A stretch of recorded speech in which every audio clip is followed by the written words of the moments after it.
Bismillahirrahmanirrahim. Assalamualaikum warahmatullahi ta'ala wabarakatuh. Alhamdulillah.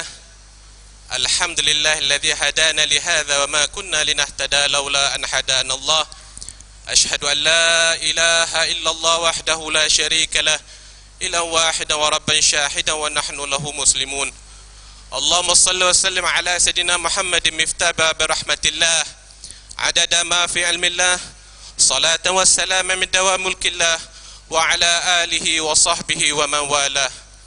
Alhamdulillah, all praise be to Allah subhanahu wa ta'ala for his mercy and benevolence that we are able to gather in this majlis today.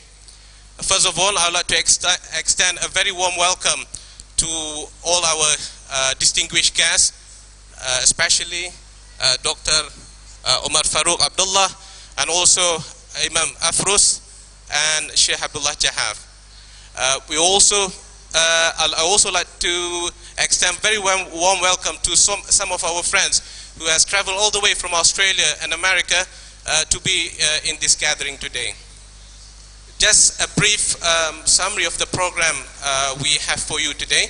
Inshallah, in the next few minutes there will be a recitation of a qasidah by Firqatul Hana, and there will be an opening remark by the Mudir of Ribatul Quran, Yayasan Restu, and after that will be followed by a talk by our distinguished speaker today.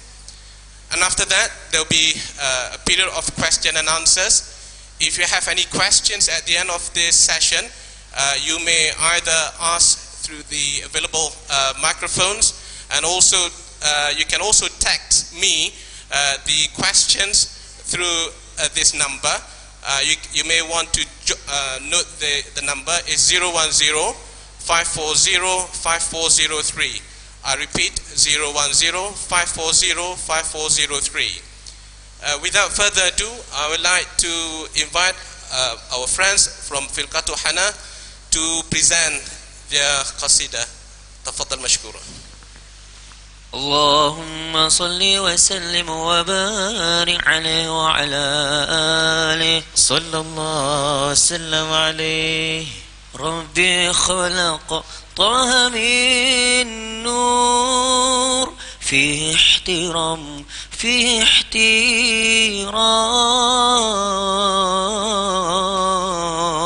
ناداه أقبل يا مختار، أنت الأمين أنت الآمين.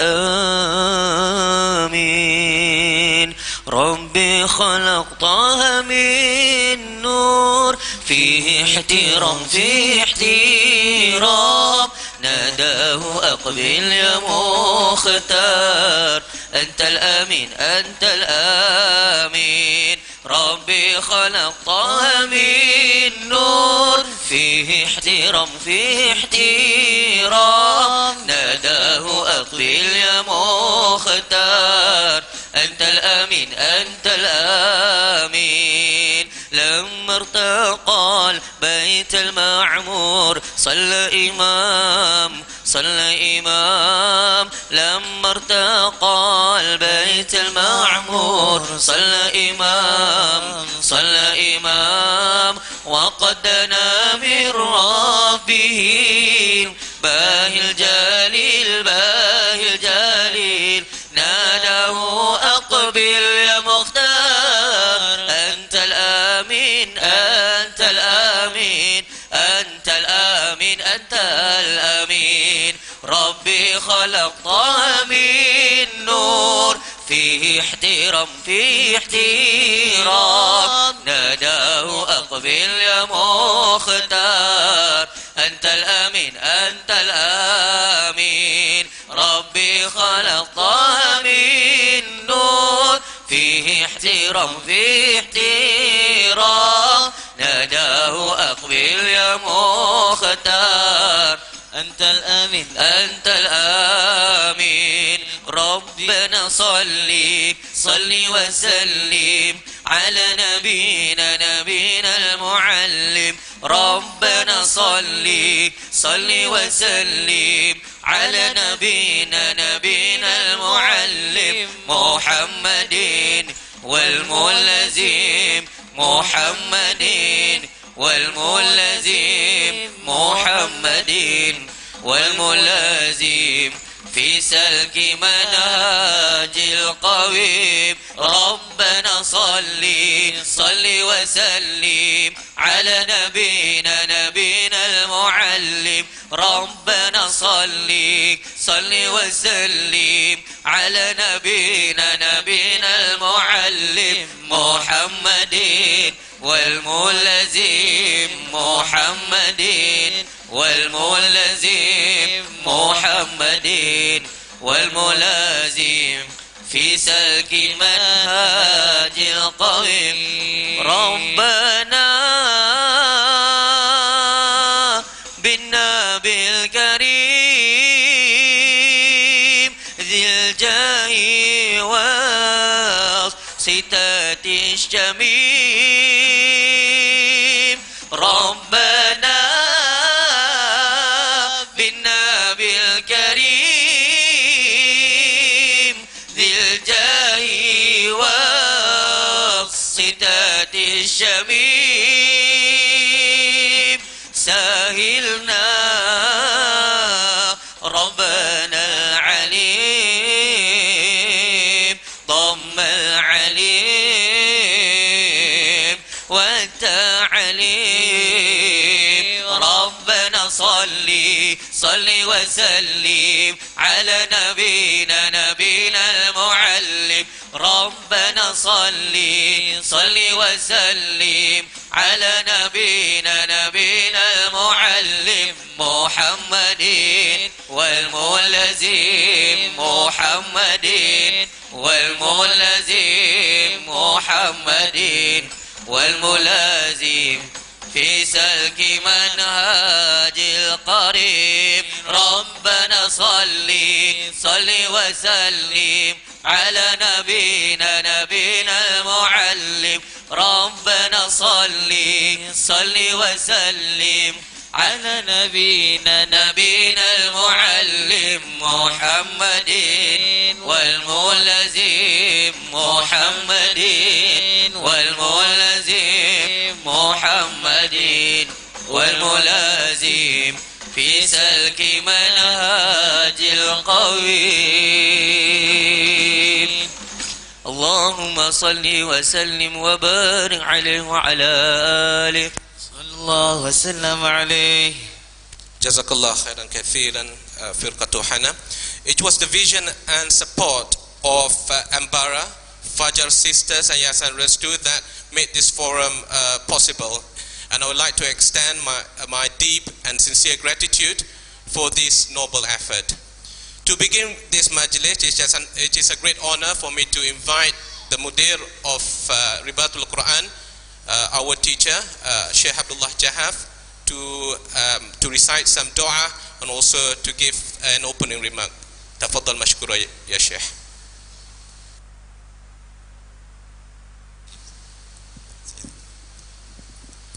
السلام عليكم ورحمة الله تعالى وبركاته. الحمد لله والصلاة والسلام على سيدنا رسول الله وعلى آله وصحبه ومن والاه. اللهم صل وسلم على سيدنا محمد نور الأنوار وسر الأسرار وترياق الأغيار ومفتاح باب اليسار وعلى آله وأصحابه الأطهار وعلينا معهم وفيهم برحمتك يا عزيز يا غفار. أما بعد، السلام عليكم ورحمة الله تعالى وبركاته. أولا وقبل كل شيء نرحب بفضيلة الدكتور عمر فاروق حفظه الله تعالى وأمد الله بعمره بالصحة والعافية، ومن معهم أحللتم أهلا ونزلتم سهلا وعلى الرحب والسعة. يا مرحبا بمن وصل على الرؤوس في المقل، قلوبنا هي المحل وهي فسيح المقعد. ونرحب أيضا بشيخنا وحبيبنا الإمام أفروس ومن معه من أستراليا وبالحاضرين والحاضرات. جعل الله سبحانه وتعالى تزاورنا وحضورنا في هذا المجلس له ومن أجله إن شاء الله تعالى ظاهرا وباطنا dunia wa ukhra insyaallah taala. Dan saya juga mengucap terima kasih banyak atas kehadiran Dr. Umar Faruq, Imam Afrus dan yang ikut mereka juga daripada Australia atau daripada sini dan dari sana. Ahlan wa sahlan, selamat datang ke Yayasan Restu. Semoga Allah Subhanahu wa taala menjadikan majlis ini majlis yang diberkati oleh Allah Subhanahu wa taala. Dan alhamdulillah hari ini hari Ahad yang terakhir di dalam Jumadin al-Akhir. Semoga Allah Subhanahu wa taala menutupkan bulan ini dengan amalan yang dimuliai oleh Allah Subhanahu wa taala, dan semoga Allah Subhanahu wa taala panjangkan umur kita semua dengan sihat dan afiat, taufik dan hidayah, berjaya dunia dan akhirah, zahir dan batin fi din wad dunya wal akhirah. Amin Allahumma amin. Wa aidan nusil salam رئيس مؤسسة رستو ذات عبد اللطيف مراسة إلى حضرتكم سيدي دكتور عمر. هو يرسل السلام إليكم لأنه مسافر ويعتذر عن عدم الحضور، وكذلك يطلب منكم الدعاء له ولأحبابه ولهذه المؤسسة خاصة. جزاكم الله خير الجزاء، ونسأل الله سبحانه وتعالى التوفيق والرضا، والسلام عليكم ورحمة الله تعالى وبركاته. Amin, amin ya rabbal alamin. Jazakallah khairan kathiran Shah Abdullah Jahaf for that opening remark. Dr. Umar Faruq Abdullah, ladies and gentlemen, as you're well aware, he's an American Islamic scholar who's traveled extensively throughout the world. Among his many teachers are Habib Abdul Qadir Sagaf and Habib Ahmad Mashhur. Currently, he works to propagate Islam in America. He also conducts some training and teaching and research in Islamic studies. Without further ado, I'd like to invite Sheikh Dr. Umar Faruq Abd-Allah to deliver his talk on the beautiful souls traversing the end of time. Tafaddal mashkura.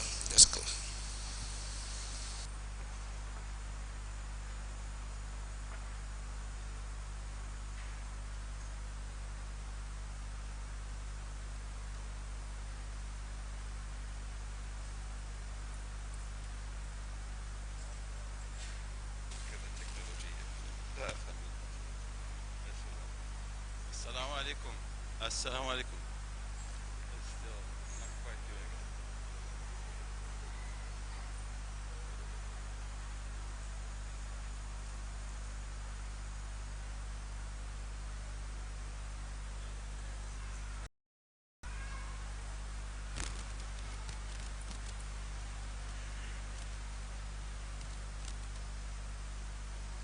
Bismillah. It's not working, is it?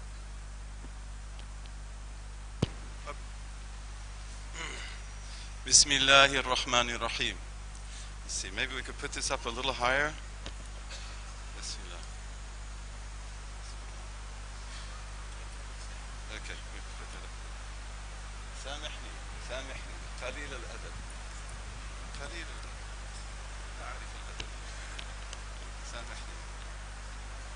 بسم الله الرحمن الرحيم. Okay, إن شاء الله. السلام عليكم. How are you all doing? How are all you wonderful people doing? How is our brother doing over here with the white turban? Good, good, good. Bismillahir Rahmanir Rahim. Wa sallallahu ala Sayyidina Muhammadin wa ala alihi wa sahbihi wa sallam. We begin with our intention from Imam al-Haddad. نوينا التعلم والتعليم والتذكر والتذكير والتأدب والتأديب والنفع والانتفاع والإفادة والاستفادة والحث على التمسك بكتاب الله وسنة رسوله صلى الله عليه وسلم والدعاء إلى الهدى والدلالة على الخير ابتغاء مرضات الله ووجهه وقربه سبحانه. اللهم افتح علينا بحكمتك وانشر علينا برحمتك يا ذا الجلال والإكرام. يا عليم علمنا من علمك ما ترضى به عنا ولا تؤاخذنا بما تعلمه منا. يا حليم خلقنا بخلق الحلم وحققنا بحقائق العلم. سبحانك لا علم لنا إلا ما علمتنا إنك أنت العليم الحكيم رب اشرح لي صدري ويسر لي أمري واحلل عقدة من لساني يفقه قولي وصلى الله على سيدنا محمد وعلى آله وصحبه وسلم. Today our topic is the beautiful soul. And here we want to talk about our souls. Inshallah, we'll get this right. We want to talk about our souls, which are your souls, our beautiful souls. And the beautiful soul has to bring together the opposites. And it has to be able to balance between these different things. We have to live in this world, and we have to be of the other world. And the beautiful soul is beautiful because of its ability to do that. And we're talking about traversing the end of times. How do we relate to them? What is the most beautiful way to do that? I will attempt to make this a lecture based on knowledge, especially fiqh, bi'idhnillahi ta'ala. And here I'm relying on teachers that I've had and that I have. And I'm going to use my computer. Her name is Maimuna, as some of you know. She has a name. She is a big part of my intellect. If I lose my computer, I don't have much to say. So I hope you don't mind my lecturing from my computer. Many people today, they don't like that. They say, pay attention to us, not to her. Okay, but I have to pay attention to her. All of you know Hadith Jibreel. And Hadith Jibreel is one of the greatest, one of the most monumental of the hadith of the Prophet sallallahu alaihi wasallam. It is a late Madanese hadith, meaning that it's a hadith that the Prophet spoke sallallahu alaihi wasallam either at the time of Hijjatul Wida', the farewell pilgrimage, or after that. Perhaps most scholars, certainly many scholars, would say that it's after the farewell pilgrimage.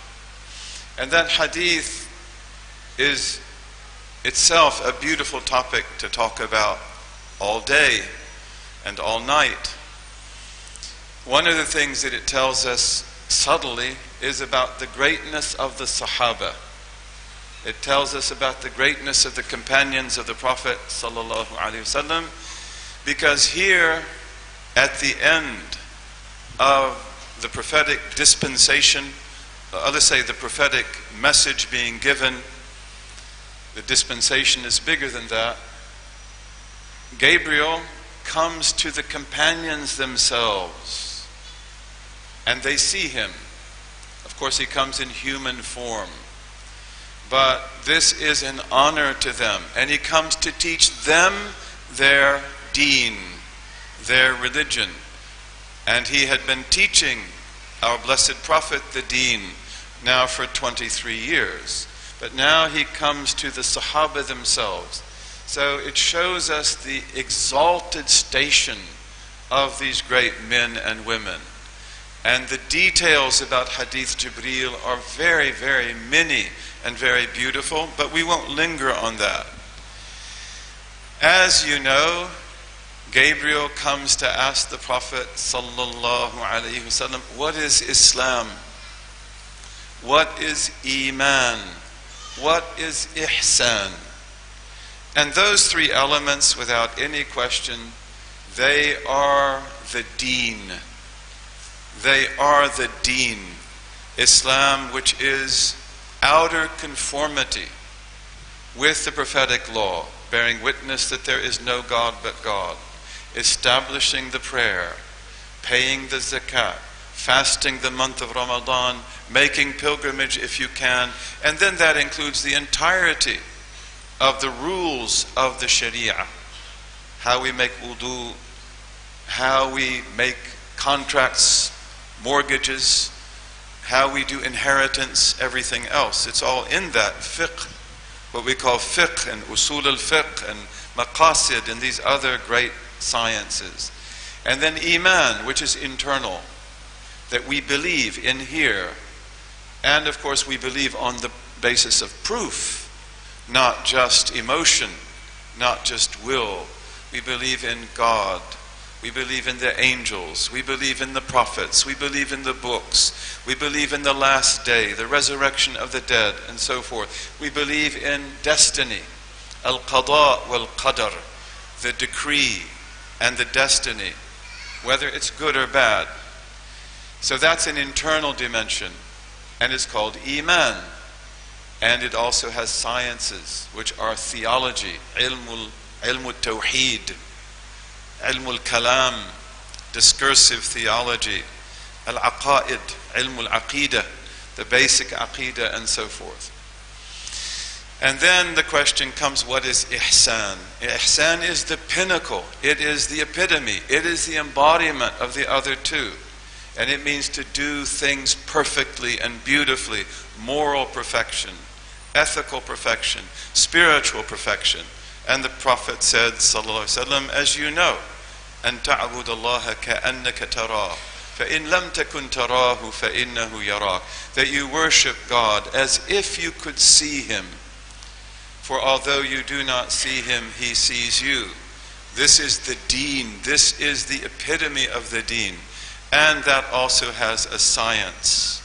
And its science is called what? One of them is ethics.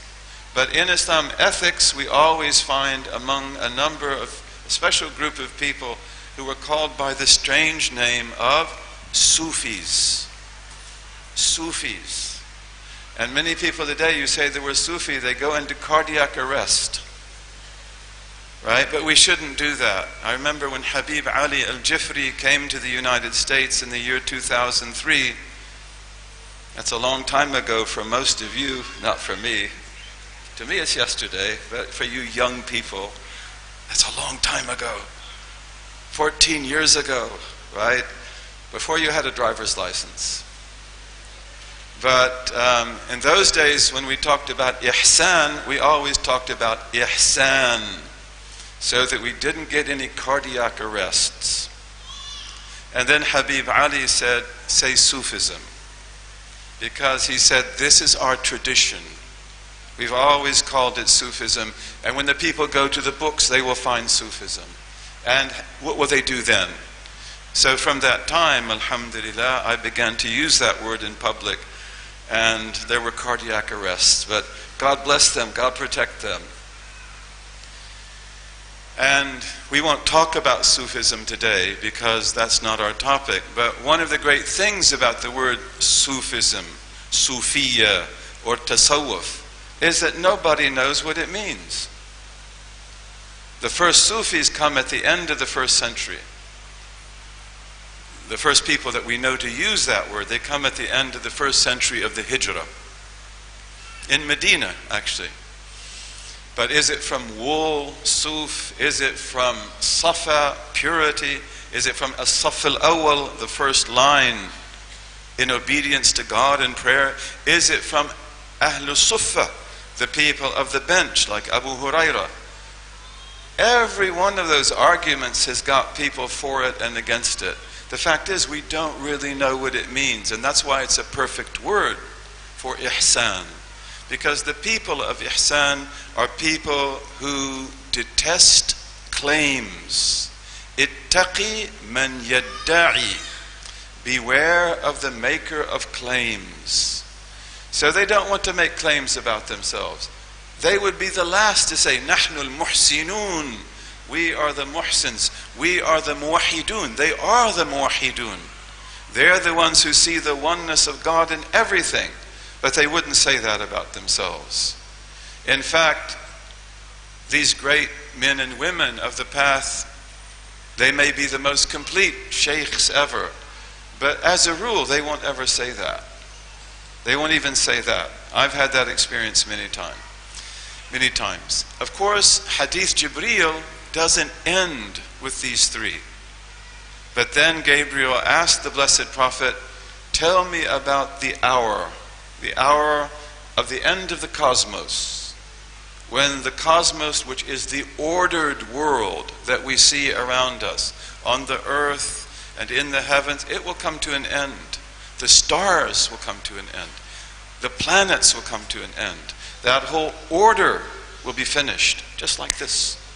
Just like this. There will be a new order. And what did the Blessed Prophet say, sallallahu alayhi wasallam? Mal mas'ulu anha bi'a'lami minas sa'il.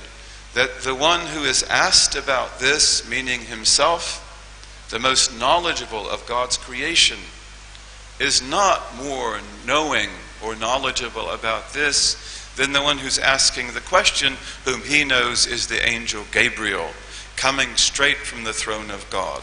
This is, of course, very important, because always the things that pertain to the hour and the end of time, and these often horrific events that will come before it, these are never known for sure.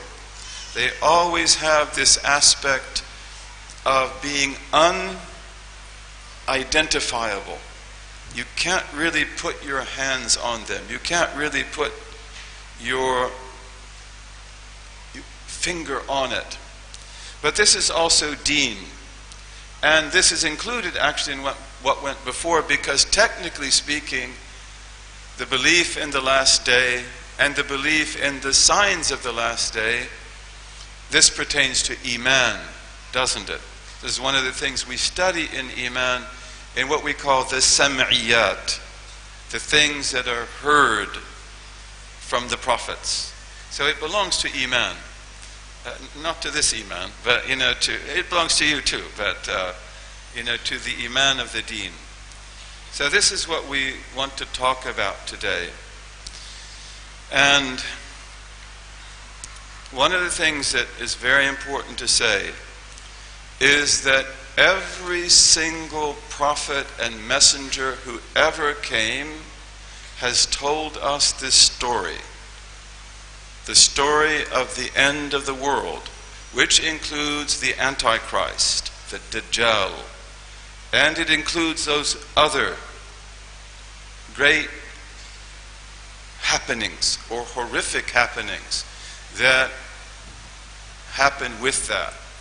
So every prophet, beginning with our father, the messenger Adam, warned their people of the Dajjal, of the end of the world, of the breakdown of the moral order, of the end of goodness, and of the prevalence of evil.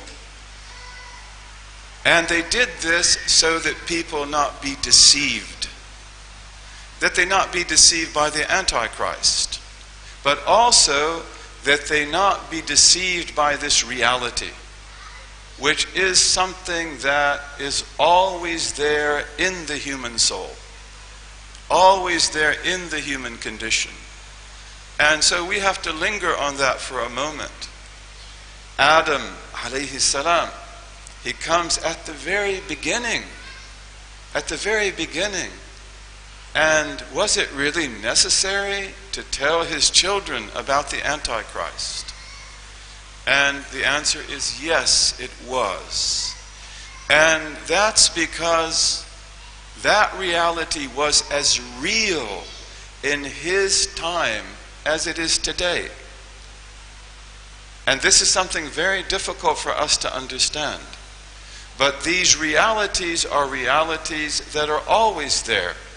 And they repeat themselves. They come back time and time again. Every prophet warned against the Dajjal because of the tremendous evil and the great test, the fitna, that come with him, and that also come in preparation for him. So there is one final Dajjal who comes at the end, and he is described by our Prophet sallallahu alaihi wasallam quite exactly, but there are many that come before that.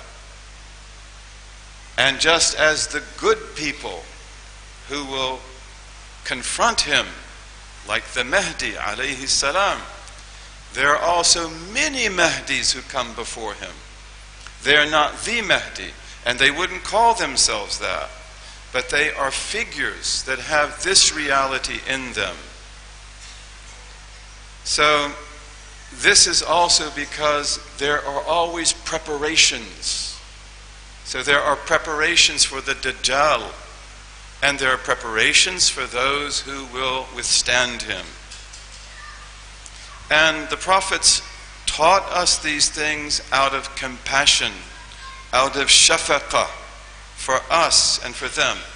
We also have to remember that all human beings on the face of the earth who have ever been or who are right now, all of them are rooted directly or indirectly in prophetic traditions. Even the most isolated people on the most isolated islands with the so-called micro-religions, they're also rooted in that prophetic past. And if you study about their beliefs, you'll see that's true. All of them believe in the one God. All micro people, so-called primitive people, all of them believe in the one God. They all have names, beautiful names for the one God. This has been carefully studied. They're not necessarily muwahidun, because often they associate with that God things that shouldn't be associated with him, like heroes of the past or ancestors, which may or may not be in contradiction to Tawheed. Often they're very similar to the way that the pre-Islamic Arabs were before the coming of Islam. But this is an amazing thing, and it does show that all of this goes back to ancient prophetic legacies. Well, what's the importance of that? Part of the importance of that is that also Adam and Noah and all the prophets who will come in early time, they give these messages so that that remembrance remains in their children. And it's amazing, you know, what you will find in ancient peoples and micro peoples that goes back to that. Also, it was a legal imperative. It was a legal obligation that the prophets tell us about the Antichrist and about the end of time. So they had to do that. And this is so that no people could say, no one ever told us. We thought things were going to be rosy to the very end. So they have to know things are not like that, and things are not going to be rosy, and they're going to be big tests. They're going to be huge tests. But also, we have to understand that they have to do this as well because those realities could happen at any time. This is very difficult for us to understand because probably all of us or most of us have the notion of linear time, as if time is a straight line. And you have a beginning, you have an end, you have years between that. You can't link the beginning with the end. That's not really the correct concept of time either. Time works in ways that you and I cannot fathom. Okay, but the fact that all prophets from the beginning of time warned of the end of time, then that indicates also that the danger was omnipresent. The danger was always there. Things can get worse and things can get as bad as they could possibly be. When did that happen before? That happened in the days of Noah, our father. And you were on the ark with Noah. Do you know that? Allah says that in Surah Yayasan, that, you know, God carried the progeny of Adam, our progeny on the ark. because you were there in the loins of your father, whether that was Sam or Ham or Japheth. So in your recollection, deep, deep within yourself, you actually can remember the flood. You can actually see the ark. You know it's true. You may not be able to explain it, but you know it's true because you were there. It is imprinted in your DNA. But what did the people of Noah try to do? They wanted to invert the divine order. That is the work of the Dajjal. That is the work of the Antichrist. The Antichrist will invert the order. And we're told that by many reports. In the days of the Dajjal, men will not need women, and women will not need men. They will enjoy each other. Okay? We see a lot of that happening in our time. But did that not happen in the people of Lot? Did that not happen in other people after that? Of course, the people of Lot, they are also a people who have these elements of the Antichrist. And Lot comes to warn them, and then they're destroyed. The people of Noah are also like that. They seek to overturn completely the divine order, and then God removes them. And we start over again, and Noah becomes the second Adam, the second beginning.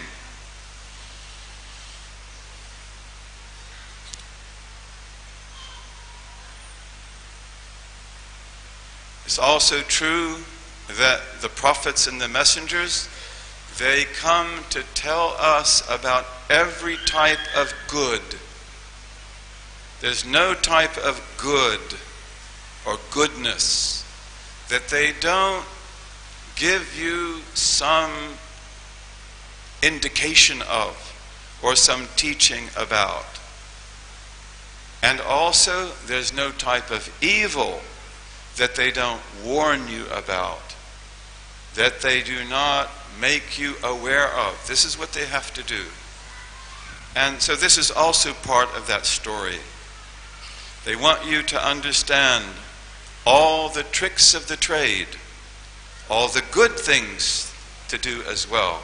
But we have to know the tricks of the beast. We have to know the tricks of the Antichrist. We have to know the tricks of the self. They say the self is worse than 70 shaitans. So they also come to tell us this, because again, this is in the nature of reality. وَنَفْسٍ وَمَا سَوَّاهَا فَأَلْهَمَهَا فُجُورَهَا وَتَقْوَاهَا. God in Surah Ash-Shams makes an oath by the soul, your soul, and by the soul, the psyche, the ego, the self, and that which made it perfectly symmetrical, perfectly ordered, perfectly programmed. فَأَلْهَمَهَا فُجُورَهَا. Then he inspired it with the knowledge of its depravity. He inspired it with the knowledge of things that belong to the Antichrist, things that pertain to Satan himself. And ilham in Arabic is always good. Ilham is always positive. But things are known by their opposites. And you are meant to be a great source of good, an infinite source of good. But how can you be that if you're a babe in Toyland? You have to know the nature of evil. And you have to know the nature of evil so that you recognize it when it comes, so that you're not taken by surprise, and so that you can respond to it intelligently and wisely. So this is why we're given the knowledge of our own depravity and the depravity of all human beings. And that knowledge is very complete. فَأَلْهَمَهَا فُجُورَهَا وَتَقْوَاهَا. And he also gave it the ilham of its taqwa, of its righteousness, its reverence, its goodness.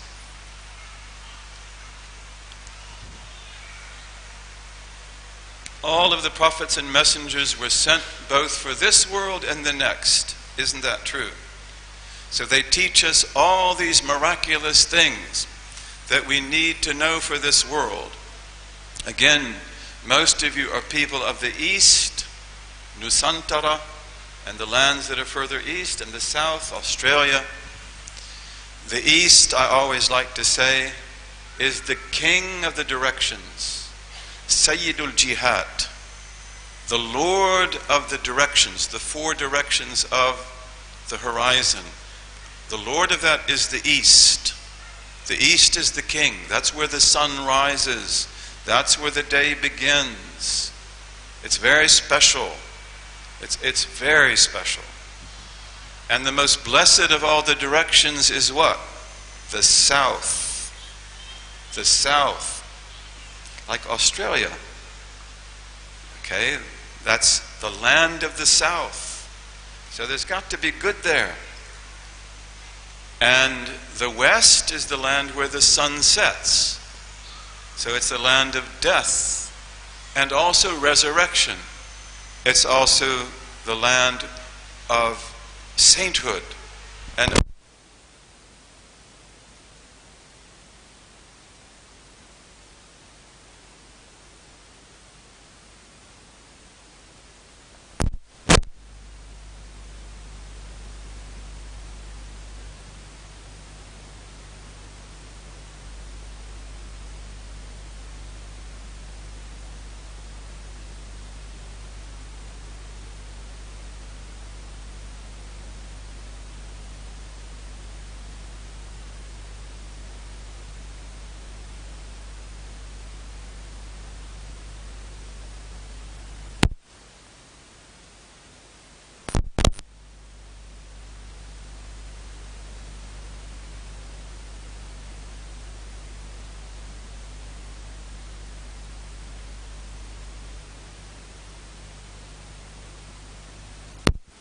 this world. Many of you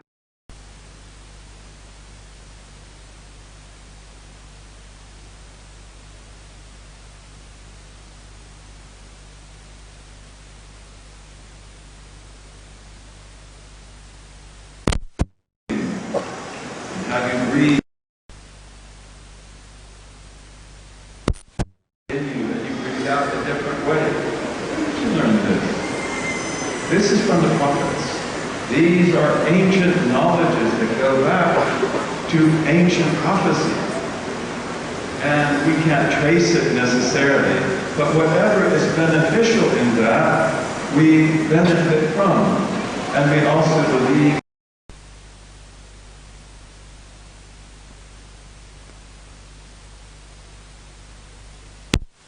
they also teach us about the next. And of course, they come for the next world.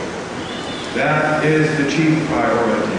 That whatever you do in this world, and may you do good in this world, that you will be prepared for the next. You won't be taken by surprise. You won't find yourself a loser when you thought you were a winner.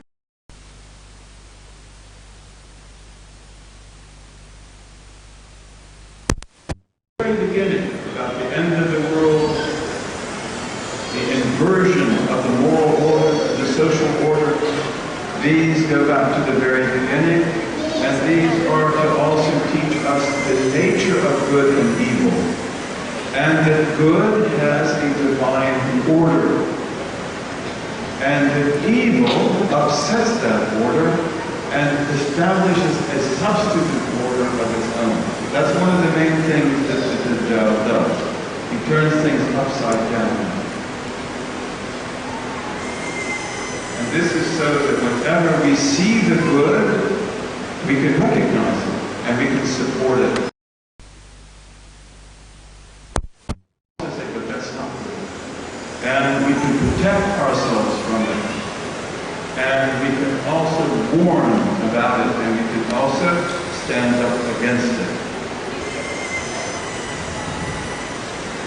So all prophets, all messengers told us about the Antichrist. Our prophet, however, added a fact about him that had not been mentioned, and you know what that was. that he is a'war, that he has only one good eye, he has a bad eye, that he can't see with. He turns a blind eye to the greater part of reality. He only sees, he's myopic. And of course, our civilization today is very myopic. It sees, it's reductionist. Modern thought, modern science, in the last 500 years, always has this quality of being reductionist, meaning reducing the big story to a little story. The German thinker Heidegger,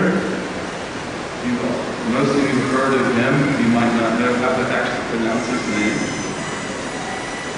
He said in his early career, he said, the moderns appropriated for themselves two divine attributes, knowledge and power. He's saying that metaphorically. But I mean, they claim for themselves two divine attributes. One of them is knowledge, and that's because they think they know everything. But they can only know reductionism. They must drastically reduce the scope of what is known, and then they can control it. And this is, of course, modern technology. Technological power, bombs, and so forth. And that gives us power. We have the power that comes from this technology. Heidegger is, of course, at that time indicating that this is not a good thing, and it's not a real thing. But again, it's part of that myopic nature of the modern project. Now, this is the point that I want to stress today. I hope this will be clear to you, and I hope that you will have a good opinion, of me as I say this, and of our great teachers, especially those who are much greater than myself. But one of the things that's very important to know about the end of time is that we can never gauge it. We can never know exactly what time it is. This is very important. We cannot gauge the end of time, even though the signs appear to be everywhere.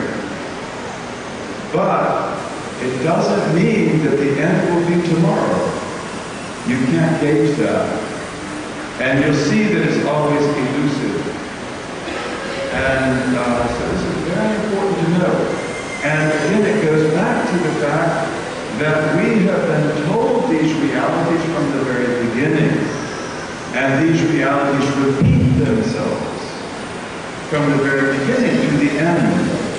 And sometimes they appear so clear that believers are sure this is it, it's the end. And yet, a new stage of history begins, even a new dispensation, and we begin all over again. So this is very important. We cannot tell time in the end of time. And one of the best indications of that is the Blessed Prophet himself, sallallahu alaihi wasallam, who said, مَا الْمَسْئُولُ عَنْهَا بِأَعْلَمَ مِنَ السَّائِلِ, that he who is asked about this, the Blessed Prophet, who is the most worthy of all creation to know the secret, doesn't know. Nor do you, Gabriel, who are asking the question. So we have to always keep this rubric clear in our hearts. Very, very important. God says in the Quran, in Surah Al-Ma'arij, سأل سائل بعذاب واقع للكافرين ليس له دافع من الله ذي المعارج تعرج إليه الملائكة والروح في يوم كان مقداره 50,000 سنة فاصبر صبرا جميلا إنهم يرونه بعيدا ونراه قريبا. Probably everyone here knows those beautiful verses. And most of you in Nusantara memorized them when you were little children. But a person asked that God send down this punishment. He said, okay, the day of judgment is coming. Let it come right now. I'm sorry, that's not your prerogative. He asked for a punishment that will surely occur. This is a punishment which is going to happen. It could happen right at this moment. It could happen tomorrow.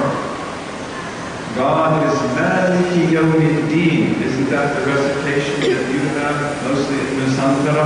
Hafs. Because I know that the Alamis, they often use Ma'am, which is a little bit different. And I'm sure you've got that here as well. But in Hafs, which is standard recitation for most Muslims today, we say Maliki Yawmiddin. Others, Maliki Yawmiddin. Both are correct. Complete. But Maliki Yawmiddin, King of the Day of Judgment, means that on that day, no one owns anything. You don't own a single thing. He is the possessor of everything. There's no kings, no princes, no sultans, no dictators, no rulers, no rich people, no poor people. No one owns anything on that day.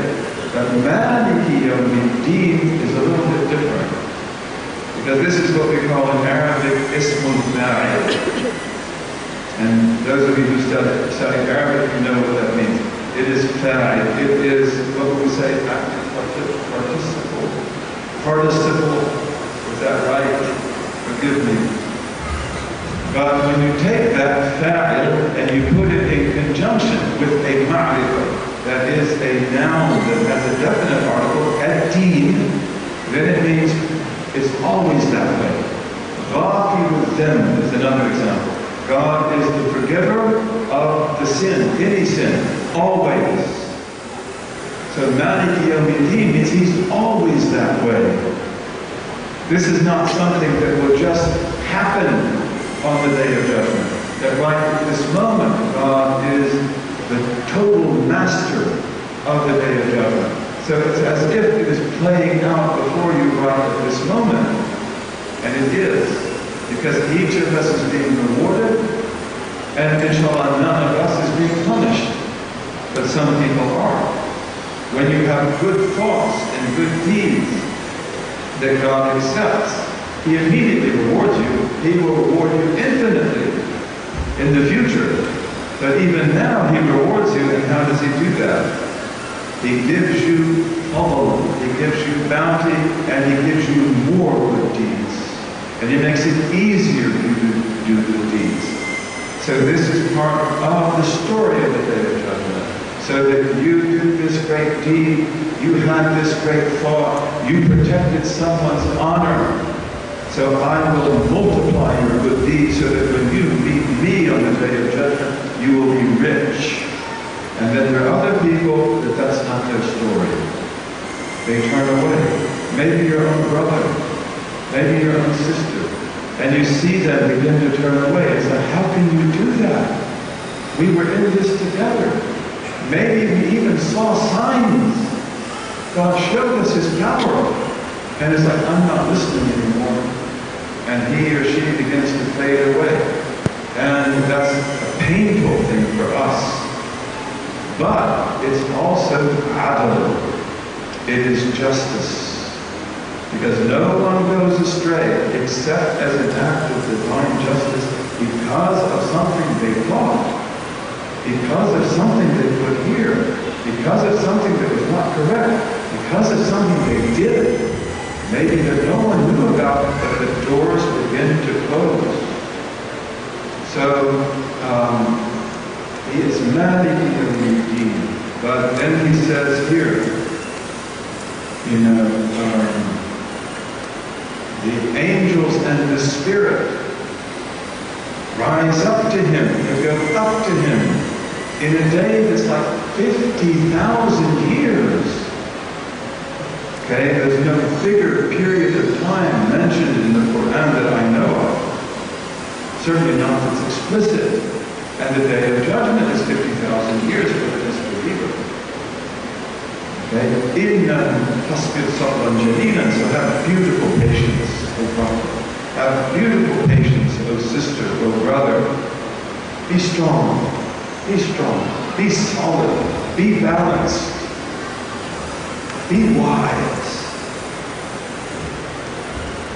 إِنَّهُمْ يَرَوْنَهُ بَعِيدًا. They see it as a long way away. And we see it as near. We, that is God speaking, we see it as at hand, right now. So this is also a very beautiful verse because it tells us many things.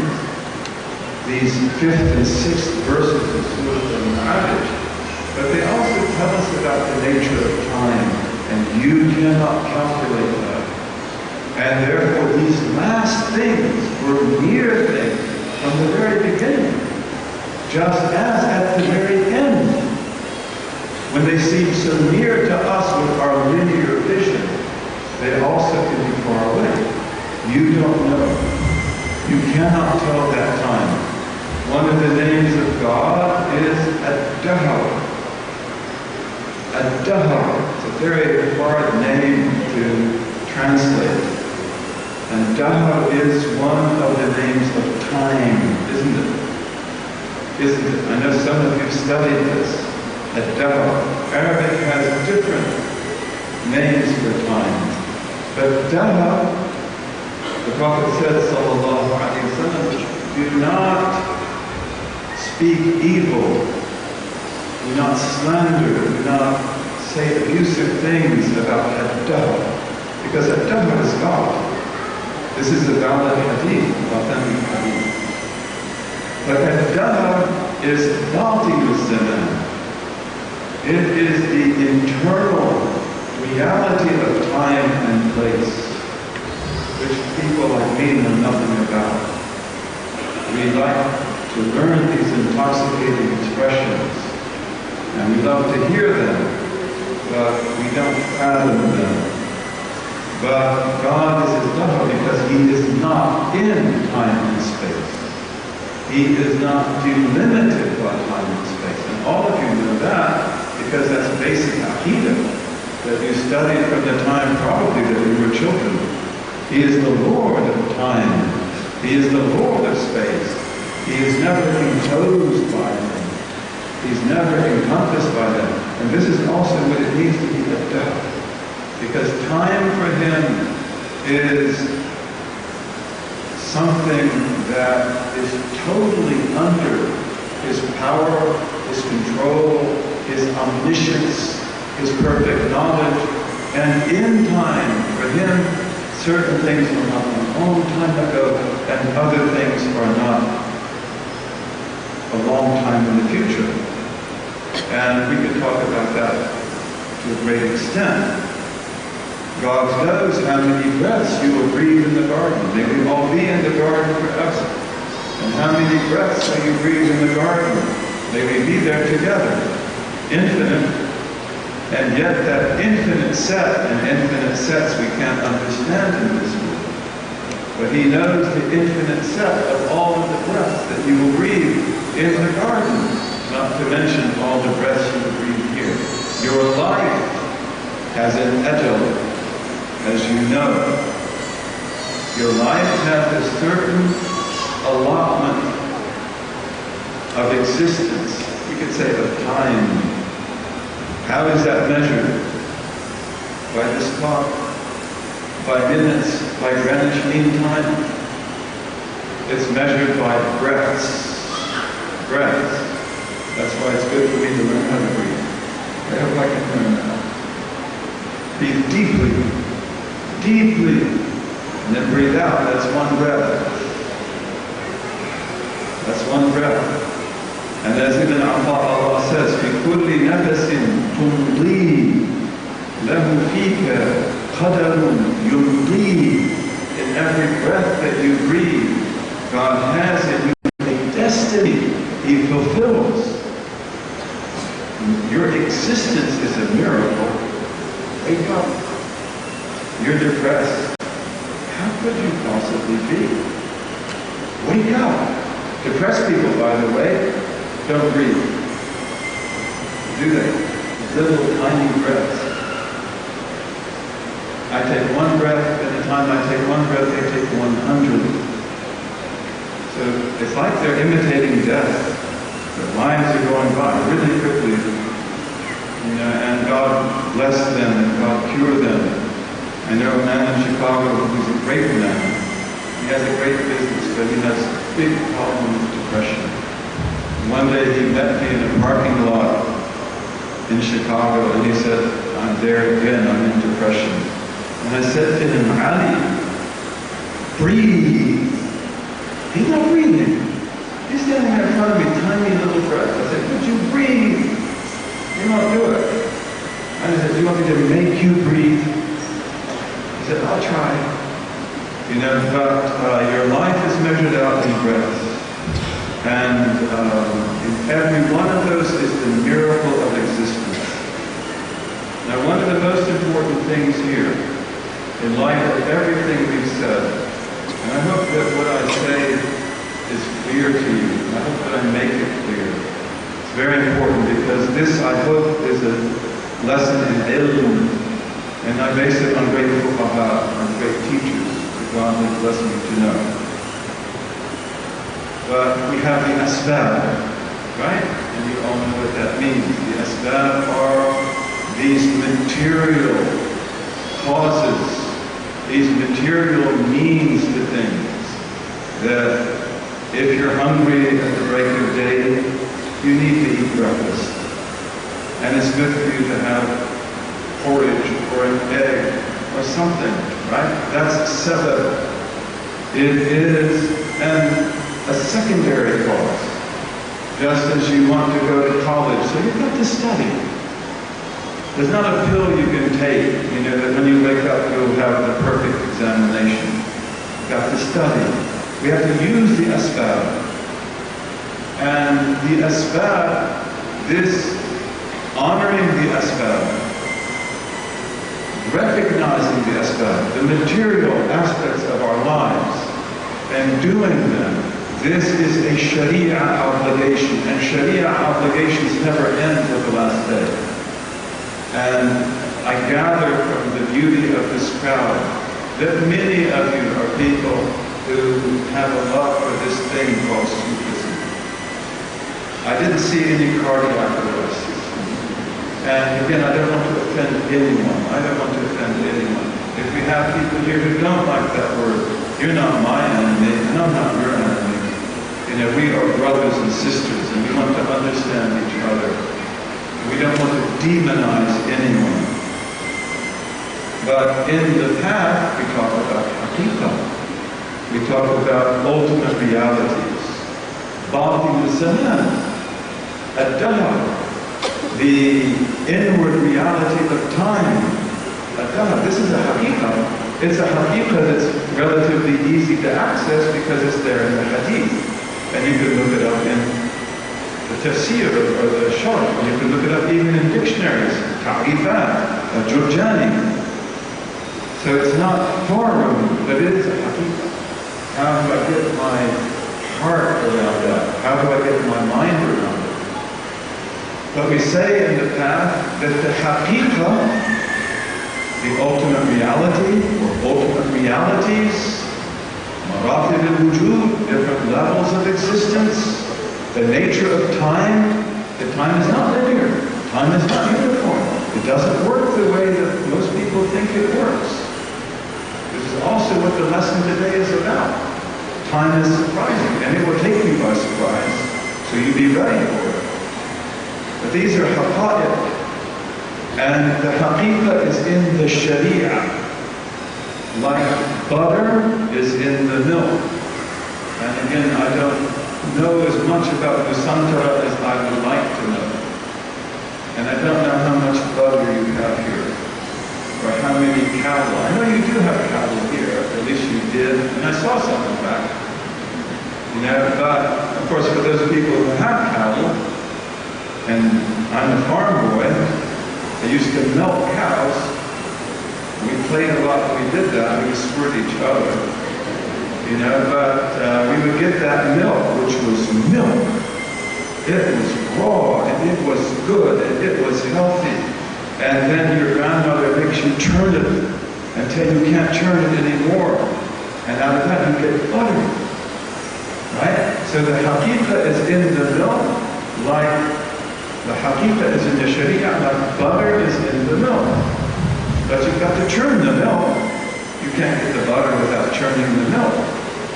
So we believe in sharia, and we never leave it. If you leave the sharia, you have left tasawwuf. You can't leave it. And the Sufis, the real Sufis, are not goofy. The real Sufis are the most serious of all people as regards to sharia. Every one of them. Every one of them. They know the sharia and they love the sharia and they follow it closely. And that is their secret. If they leave it, then they also leave the haqiqah. And therefore the Salaf, these early great generations of the companions, radiallahu anhum, and the tabi'un, the successors of the tabi'in, the successors of the successors, they will say, "Man tahaqqaqa, man tashabba'a wa lam yatahaqqaq, tafassaq." Whoever lives by the sharia only and doesn't taste the haqiqah, you don't have that beauty that comes with dhikr, or that softness that comes from the knowledge of God, they will become corrupt. That's hard to believe, isn't it? Because all they talk about is halal and haram, and you can't do this, you can't do that, but they will do it. They will justify it, because the sharia has in it lots of licenses also, and they begin to use those. And they begin to bend the sharia. They will become corrupt. وَمَنْ تَحَقَّقَ وَلَمْ يَتَشَرَّعْ تَزَنْدَقَ. And whoever imbibes the haqiqah, and I can give you books that are nothing but haqiqah, and you might be intoxicated. You might say, this is all I want. But you can't have it. You can't have just haqiqah. You've got to have sharia. You have to walk in the sandals of the Prophet ﷺ. You have to get on Noah's Ark. Because haqiqah is an ocean that has no bottom. And it has no shore. You will drown. You've got to be on Noah's Ark. And that's the sharia. That's the prophetic way. So part of the sharia is al-akhdhu bil-asbab. You've got to get up in the morning and work. You've got to clean your house. Speaking to the men, right? Because this is a legal obligation on the likes of me, not on the likes of her. The woman in Sharia has tremendous freedom. We won't repeat that again. But the men will get up and walk out. What's he talking about here? But I heard that from some of the strictest ulama of all. That you don't have to clean your house. You don't have to cook. That's your husband's duty to see that. So if you do it, you will get the reward of our mother Khadija. Because she supported the Prophet ﷺ out of her love of him and the truth. Okay, so you will be like Khadija. You'll be like Fatima. But in the law, you don't have to do that. It's a noble thing to do, but you don't have to do that. So we have to follow, we have to have the asbab, we have to follow the asbab. And until the day of judgment, you have got to continue to live in the world of the asbab. You've got to continue to plant your plants, water your trees, take care of your farm, go to your job, do your accounts, mail your mail, or your email, or your Twitters, or your Facebook, or your WhatsApp, or whatever. You have to do that to the end. If you're a doctor, you've got to go to your office and take care of your patients. You do that to the very end. And here, one of the greatest of the hadith of all, the hadith that tells us about this is the great hadith which is sahih, that probably everybody here has heard. In قامت الساعة وبيد أحدكم فصيلة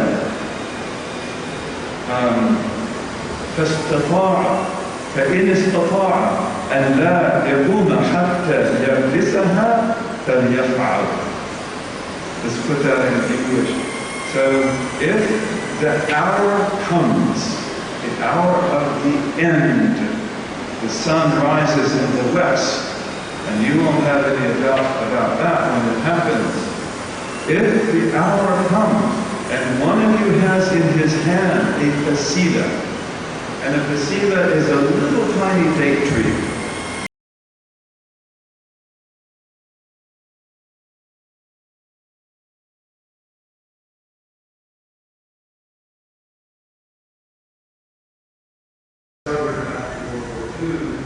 Were people of the children of Israel who believed they had the true teaching of Moses, and they protected it very carefully, and they expected the Messiah to come at any time, and they were about 70 years from Jesus Christ.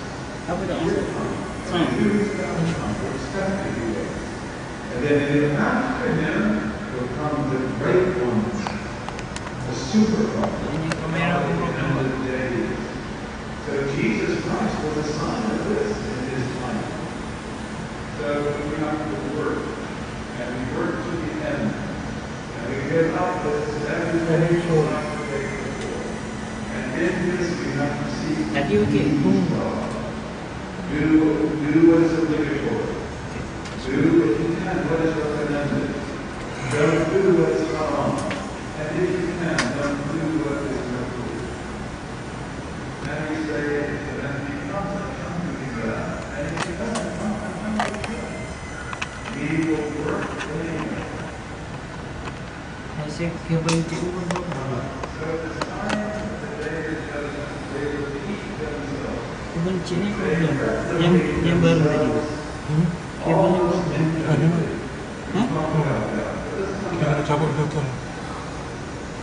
And it's important because the signs of the end of time, the signs of the Antichrist, the signs of the rightly guided ones who will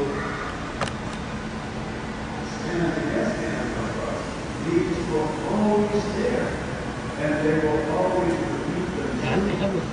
And this was true of our community, and it's true also of earlier communities as well. So everything has, one of my teachers told me, everything has a muqaddimat. Everything has people that prepare for it. Okay, and this is what is so difficult to distinguish. Because if this is it, it might be a preparation that is so big, it looks like a real thing. You'll see that it's not. It's a preparation. And it's very important never to mistake the muqaddimah for the haqiqah. Never to mistake the preparatory person or persons or the preparatory events for the real thing. And when these real things come, they won't need interpretation, brothers and sisters. When you see the real Antichrist, you won't have any doubt. And it's a person. It's not just a system. Although he does prepare by creating systems. And he's done that many times. The Prophet said, sallallahu alaihi wasallam, in a good hadith, and I mean by that a hadith that is sufficiently authentic. He says, min ummati mahdiyun. The Prophet says that from my community there are different Mahdis. There are Mahdiyun, min ummati Mahdiyun. How many of you know, other than Imam Afroz Ali, who Al-Maturidi was? Al-Maturidi, who is one of our fathers of theology. Maybe our brother here knows Al-Maturidi. I think he does. Al-Maturidi is one of the great heirs of Imam Abu Hanifa. He is out of this world. And he is one of our great theological teachers. He's very similar to Imam al-Ash'ari. I am an Ash'ari. I was schooled in the Ash'ari school. And I love the Ash'ari school, but I also love the Maturidi school. They're very similar. There's slight differences. Maybe you might say some are not so slight. Al-Maturidi is one of the first people to write about Islamic jurisprudence, Islamic legal theory, Maqasid al-Sharia. He's one of the greatest Hanafi scholars who ever was. And he is one of the real heirs of Al-Imam al-A'zam, Abu Hanifa. Abu Hanifa has no peer. Abu Hanifa is great. Imam al-Shafi'i has no peer. Imam Malik has no peer. Imam Ahmad. These are all stars in heaven. But Maturidi was called the Mahdi of his time. He was called the Mahdi of his time because he did in Central Asia. Such interesting, isn't it? Are they Dajjals? No, they're not Dajjals. But they're not very far removed. They're doing his work. And therefore they have problems with vision. And he was a poor man who had a goat that he milked to live by. A hut in Medina. He was a great scholar. I was honored to be with him for a long time until he died. In fact, towards the end of his life, he was a poor man, so I was a professor in the university. I had a good salary. I asked his permission to be able to give him a certain amount of money every month. And I would do that. And then at the end of his life, he told me, he said, "Little brother, we don't need this anymore." And I thought, oh, that's great. Like now they're going to take care of you. You're going to get a payment from somebody else. And he died just a few days after that. And he died in the Rawdah. And he always spoke the truth. He didn't care who it was. He spoke the truth, but beautifully, so people would listen to him. And he died sitting down in the Rawdah, doing dhikr. And then the time came for the women to visit. And one of the policemen came and he said, "Ya Shaykh, qum. Shaykh, get up. Time for the women to visit. Ya Shaykh, qum." And then the man didn't respond. And then finally he got down. He saw this man's not alive. So he had died in that blessed position. But mashallah, this person also was one of our teachers, and may God give us the blessing of them. But he also would talk a lot about these things and these preparations. So the signs have always been there. And let's just, take a few examples. Again, we said Noah. The signs are there with Noah. The signs are there with Abraham. The signs are there with Lot. The signs are there with Jesus Christ and John the Baptist. In fact, those two are a pair. And you have many of these pairs that are like Jesus and the Mahdi, even though they're not. But you have Isaac and you have Ishmael. You have Jesus and John the Baptist. You have Abraham and Lot. All of these have what we would call archetypical meaning, symbolic meaning, and they're all reflections of realities of good and evil. The Khawarij, the breakaways, and you know who the Khawarij were. And the Prophet ﷺ warned about them. The hadith warning about the Khawarij are mutawatira. They are abundantly narrated in sahih transmissions. So they are among the strongest of all narrations. And the Khawarij are these amazing people who adopt Islam, and they are extreme. They pray all the time, all day and all night. They recite the Quran 10 times more than the best of us here. And they fast day after day after day. And yet the Prophet said they are the dogs of hell. And And He said, they are the dogs of the people of hell. And sharrul khalqi wal khaliqa. They are the worst of all people Created and all animals, scorpions included. Centipedes, you have big centipedes here in your forest that are very dangerous. They're worse than even that. The world of snakes is a big, rich world. And there are certain snakes that are like Satan's. We have, for example, in South America, a beautiful snake called the fer de luz. It's really beautiful, and it's really dangerous. And if you sleep in a hammock, which often there, and why did you park yourself there? And if he bites you, basically it's all over. So these people are worse than that.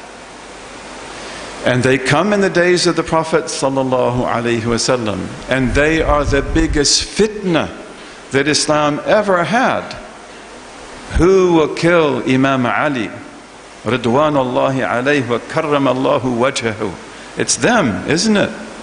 And they'll try to kill, eliminated, the Prophet told us, but that they will come back again until they are there in the day of the Antichrist himself.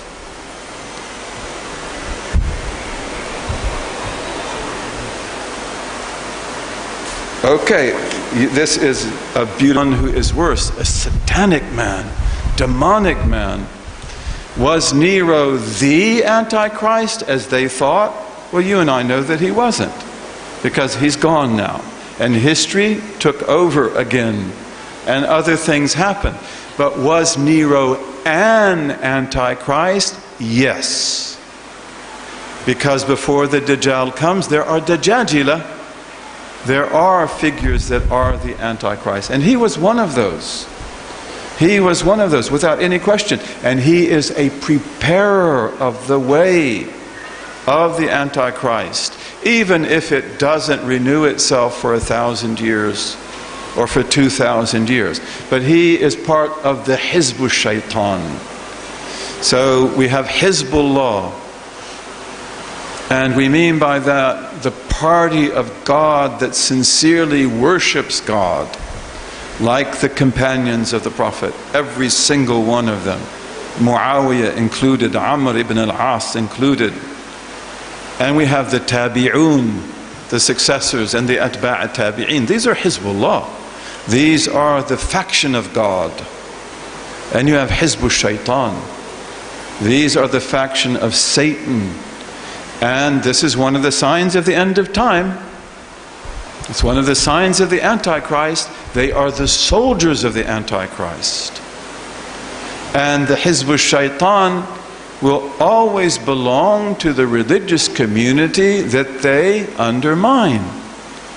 So we have them among us. The Khawarij were Hizb Shaitan. Look in the commentaries if you need further information. Look in the commentaries.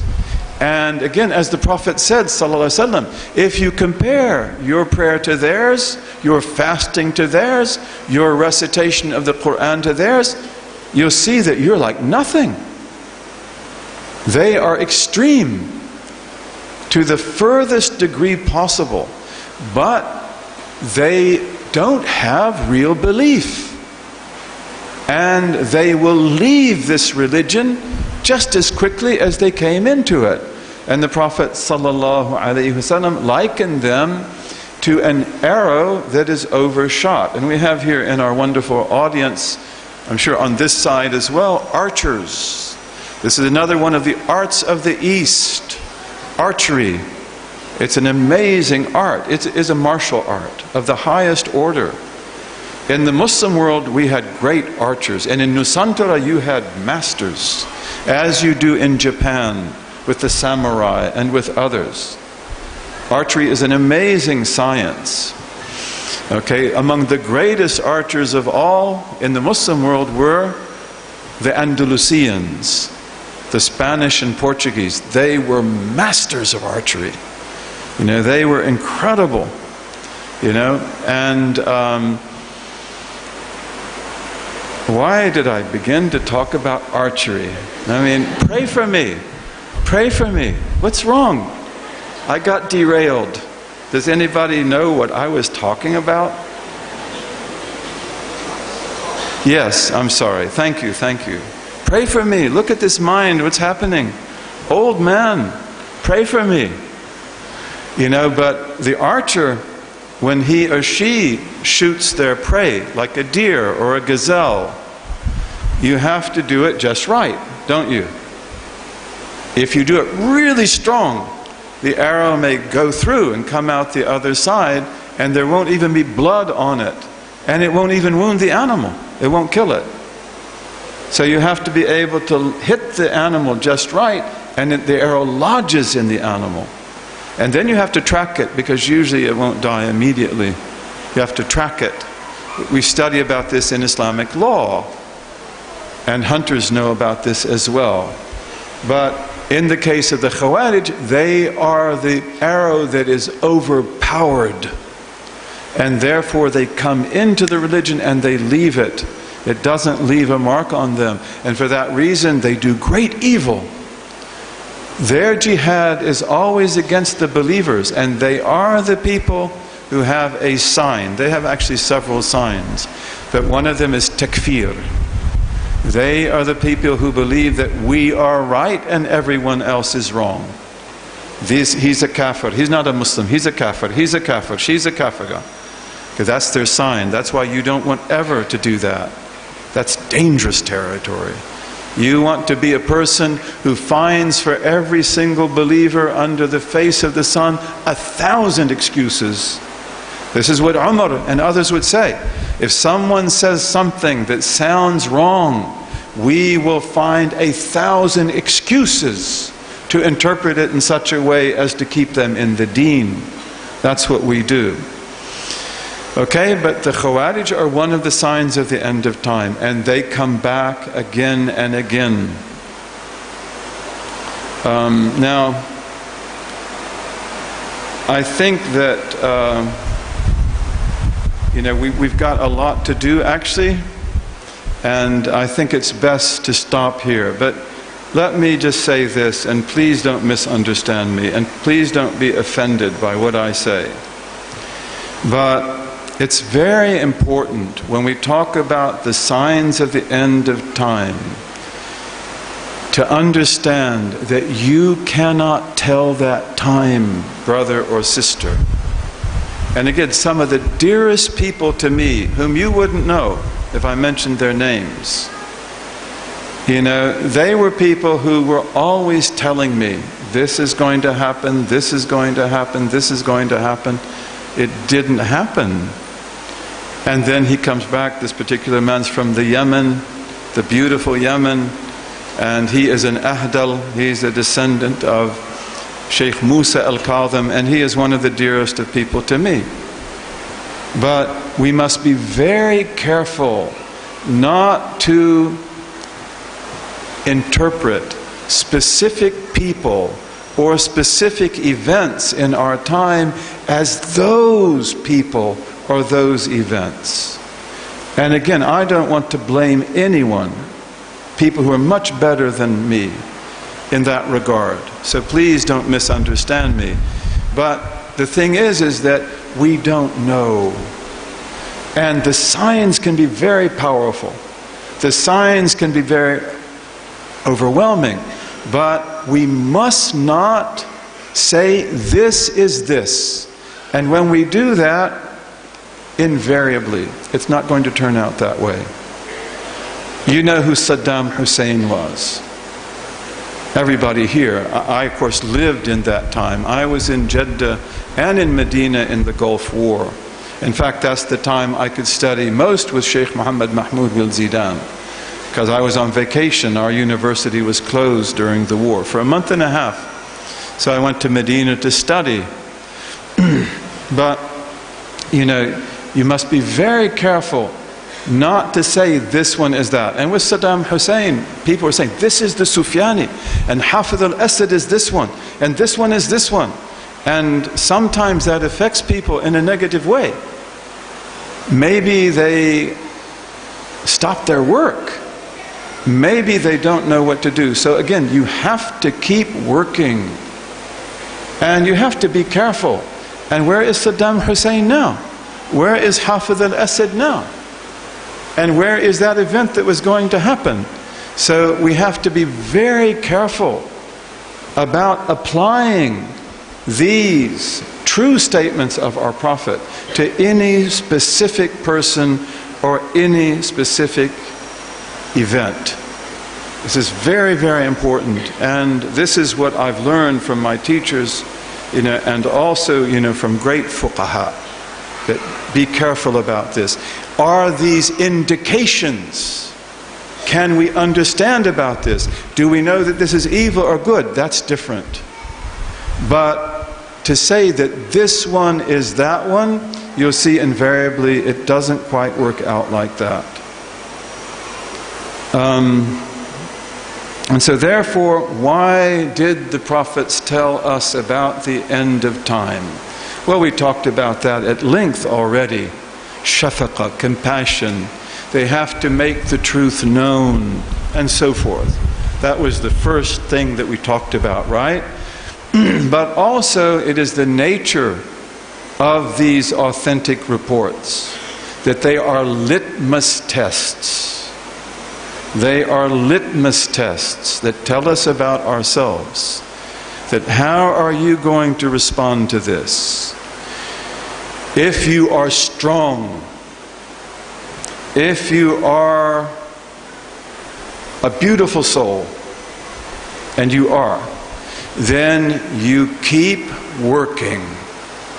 You have azima, determination. Don't lose hope. Don't say it's all finished. Don't say that your work is futile.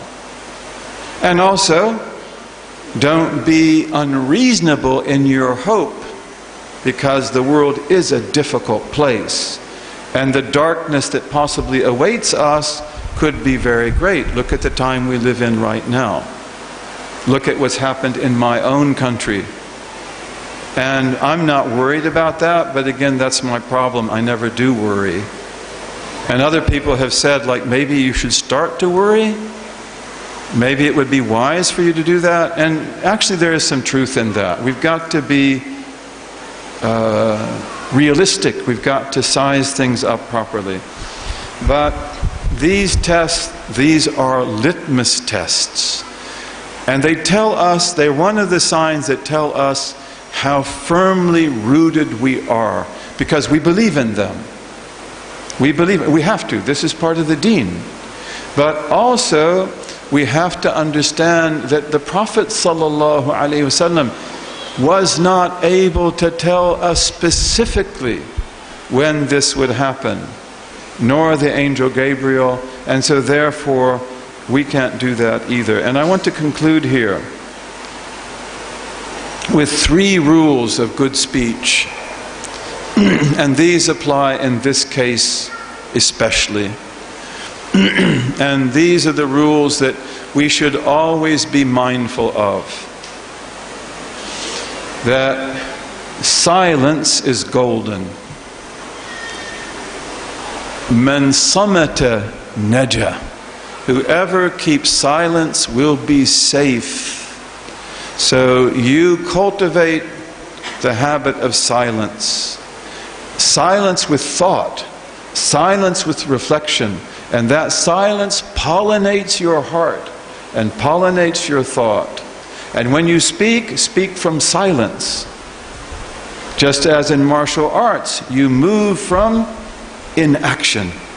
You move from absolute rest. And then you move with power. You're not tense. You're not tensed up. You move almost as it were from nothingness into being. So also we want to cultivate beautiful silence. Think, think, think. It used to be said about the English, and the English, in my opinion, are noble people, by the way. I love the English people, especially this wonderful Abdul Hakim Murad, who, if you want to know what a good Englishman is, look at him. He's 100% English. You can't be more English than he is. And, you know, I do love those people. I do. I also have that in my bloodline as well. But it used to be said of the English that they think twice before they speak. And I would say that's something we have to learn to do. Many of them today don't do that. Many of them today have become just like other people. But it used to be that they were known for thinking carefully before they speak. That is such a beautiful trait. One of my scholars who taught me, who's a colleague, Sheikh Khaldun al-Ahdab, who's one of the greatest muhaddiths of this time. He is an amazing traditional scholar. And he is one of the most intelligent people I ever knew. He's a Syrian. He's a Syrian and a master of hadith, a master of Islamic teaching. And he was my colleague for 16 years. He was also my office mate. So I was a lucky man. But one of the things I loved the best about Sheikh Khaldun al-Ahdab is that when I would ask him a question, he would put down his head like this. And he would think intensely. You could see him thinking. And sometimes it would be like he was thinking for 5 minutes. And then he'd raise his head and answer in the most thoughtful, beautiful answer you'd ever hear. This is the way we want to be. I wish I could be like that. Think before you speak. Then your words will be powerful. We say in the spiritual path that silence is jama'. Silence is, how do we say, concentration. That's not a good word for jama'. But jama' is that reality that brings everything together. The Quran is jama'. The word qara'a, which means to recite and to read, it actually means jama'a. Jama'a. So the Quran, it brings together all the infinite knowledge of God. And that's why Umar would say, God be pleased with him, if I lose my camel halter, I can find it in the Quran. Where's the verse about camel halters? Which surah is that in? That's between the lines. Okay, but the Quran is that. It brings everything together. The Furqan, it spells everything out. Those are two sides, two dimensions of the revelation. But speech is jama'. It is concentration. There's a better word for that, but I can't get it right now. It's gatheredness. Thank you. It's gatheredness. Gatheredness. And speech is farq. It is separation. Okay? That's why silence is powerful. And speech is vulnerable to weakness. Speech is weakness. There's a king who used to say, when I speak a word, it becomes king. It owns me and I don't own it. That's true of all of us, even the most powerful. Once we say that word, it's over, it's out. It owns you. You'll have to talk about it for the rest of your life. Why did you say that? What did you mean? You hurt me forever. I'll never forgive you. And he said, if I don't say that word, I'm still the king. I own it and it doesn't own me. So the words you say, be careful. Think about them carefully, especially husband and wife. Marriages are usually destroyed by this, the tongue, right? We say things we wish we had never said. We destroy relations that should have been preserved forever. But when we speak, there are 3 boxes to check. The first of these, is what you say absolutely true? Are you certain of this? Are you certain of this? Because if you're not, don't say it. Or say it in a different way. That this is like this. This is similar to this. Or this appears to be that. So be truthful. Be careful. And then number 2, what is box number 2? Is it harmful? Because sometimes true statements are more than people can bear. Backbiting is all true. Oh, he's so fat. Look at his nose.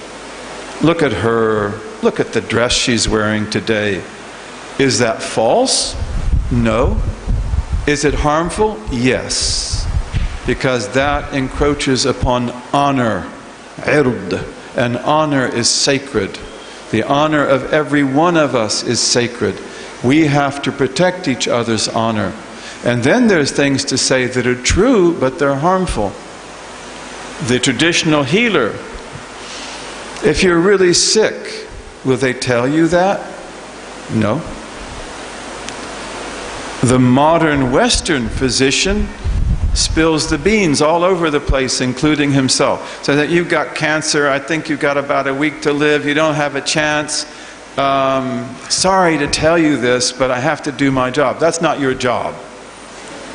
Okay, your job is to cure her or to cure him. And it might be better not to even mention what they have. Because you want to, the basis of good health is husnul dhanni billah. The basis of good health is to have a beautiful opinion of God. And the basis of bad health is su'a dhanni billah. It's a bad opinion of God. So you want to give them hope. We're going to get this. You're going to be okay. Okay, one of the greatest people of our times is the great Muhammad Ali. He was a beautiful man. He was a beautiful man. Everything about him was beautiful. Every day and night he was helping people. And once it was said about him, his greatness was not that he knocked out 38 men, but that he lifted up millions of men and women. That's who he was. He was great. He was the greatest. Those words are correct for him because he said that in the face of white supremacy. Get out of my way. I'm black and I'm proud. Say it loud. I'm black and I'm proud. You know, and we are a people who is noble. He's the descendant of kings. He is the descendant of Mandinka kings. And his life is incredible. It's absolutely incredible. But everything he did was to give and to give and to give. And to give people hope. There was a little boy who had leukemia. This is on YouTube. You've probably seen it. And this was when Muhammad Ali was going to fight Frazier or Liston, one of those fighters. And the little boy said, you're going to fight so-and-so, Frazier or Liston, and you're going to beat him. But he said, I'm fighting cancer, and I'm not going to beat him. And Muhammad Ali got in his car. He drove several hours to that boy's home to visit him in his house, a white boy. And he said, you know, I'm going to beat Frazier or Liston. I'm going to do that, but you're going to beat cancer. You're going to beat cancer. Isn't that beautiful? This is a healer.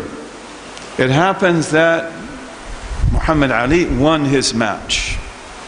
And then, I'll try to say this without crying, because the tears are in my eyes already. The little boy didn't win his fight.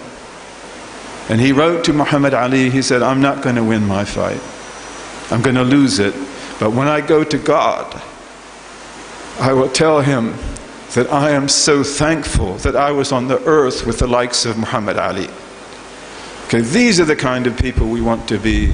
And don't say things that are harmful. Don't say things that are harmful, even if they're true. And then, does it benefit? It's true. It doesn't cause harm, but will they listen to you?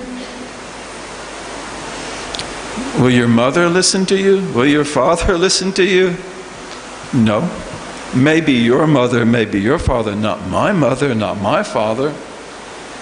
You know, to the day I died, I am their little boy. And I remember both of them died noble deaths. painful deaths, but they said, we will die in our home. And my mother said, I will watch the quail outside my window.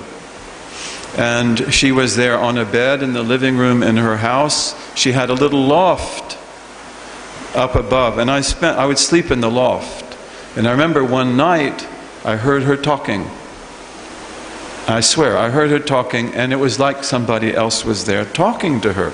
And I looked down, and there's nobody there. I came down from the loft. I stood at the foot of her bed. And then after a while, I could see she's awake. And I said, Mother, I said, you were talking in your sleep.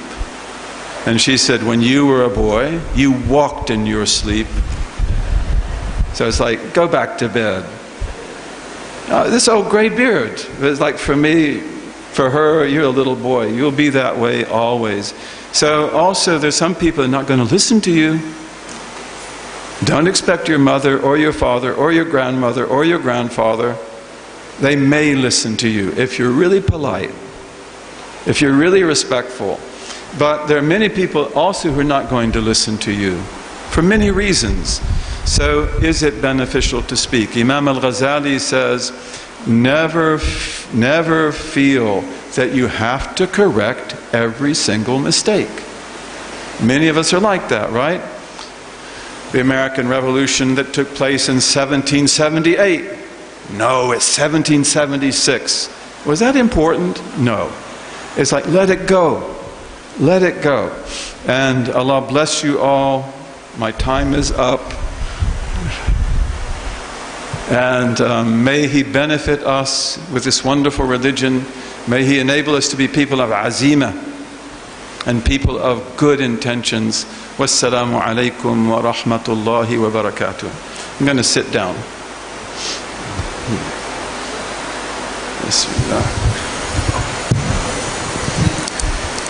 Jazakumullah khairan kathiran for that enlightening talk. You certainly have given us some food for thought. I have received a few questions through the text messages, and I think what I will do is I'll try to pose those questions to you first, and then in the interest of time, I may have to limit to the number of questions being answered. I will start with the first questions. During your talk, you mentioned about being good to other people, spread the goodness to other people, and continually working hard towards our life. In reality, unfortunately for some people, life is a constant struggle. We go through peaks and troughs throughout our life. We make mistakes, we commit sins. The problem, and I'm sure each and every one of us would like to face God in the best possible state possible, through the ayah al-Quran, Ya ayyuhan nafsul mutma'innah irji'i ila rabbika radiyatan maradiyah fadkhuli fi ibadi wadkhuli jannati. How do we tackle this particular problem in trying to maintain the constant goodness? Thank you. Trying to keep in the right, trying to keep in the right path.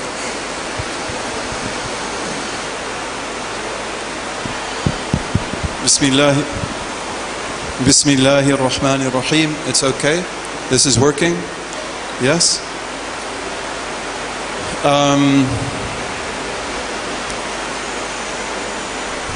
Have you ever been a long-distance runner? You know about long-distance runners, especially overland runners. So you train on a regular track.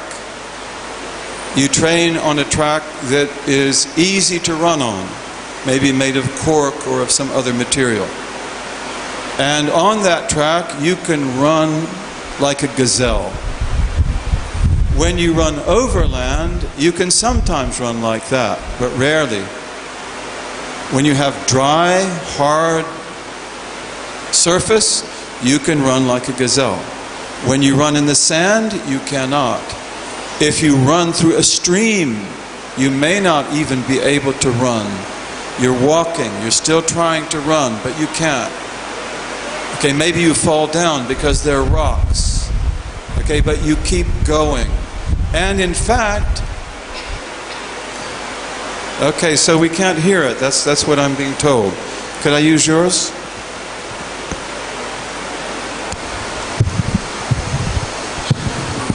Yeah, this is better. Okay, so we'll just use the same mic. So I was talking about long distance running, overland running, cross country. Okay, so you're running actually at the same quality the whole time. But sometimes you just can't do it. What if you're running through the mud and it's holding your feet? What if you're running through the sand on the beach and the sand, you can't really get traction? So this is the way our life is too. And we talk about that in the spiritual path because you want to know God. And you want to know God in experience. And God has 99 beautiful names. They're all beautiful. Although some of them are names of beauty, like Ar-Rahman, Ar-Rahim, Ar-Ra'uf, and so forth. Others are names of majesty, like Al-Khafid, Al-Qabid, Al-Dar, Al-Muntaqim, the one who puts you down, the one who makes you contract, the one who takes revenge, the one who denies and withholds. And you have to know God in all of His names. This is what the people of Ihsan, the Sufis, call real Tawheed. It's when I know the Muwahhad, I know God who is the one, declared to be one in every name. And the 99 names have under them infinite other names. Okay, there are 99 foundational names. Ummahatul Asma, they're called. The foundational names. So you have to know God in all of His names. And sometimes that slows you down to the point that you can't even run. Sometimes you may fall to the ground. And the main thing, runner, is get back up. Get going again. Keep going. And in all of this, you are getting stronger and stronger and stronger. And this is why on the spiritual path, be careful about evaluating yourself. You say, I'm not spiritual anymore. Well, maybe you don't know. Because spirituality is not just feel good. And the biggest spiritual breakthroughs come in the greatest difficulty. And we have stories of saints who were in the most difficult situations thinkable. And yet they attained the greatest bliss in that state. One of the Salaf, and I don't remember who he was, and I don't remember if he was a companion or a successor. Maybe some of you will remind me. But at the end of his life, he was in extreme pain. And he was bedridden. And he couldn't move. And everything that he did was painful. And the people who loved him were around the bed, and they were sometimes crying. They're like, we can't stand to see you in this state. And essentially he told them, please be quiet, because you don't know my state. I am now in a spiritual state that is unlike anything I ever had before. It's like the angels are coming to me and tending to me. So be careful about judging yourself, and never judge yourself in a way that breaks your heart. We all make mistakes, and we all falter. And don't think this person who has a big turban is any different from you in that. We all falter.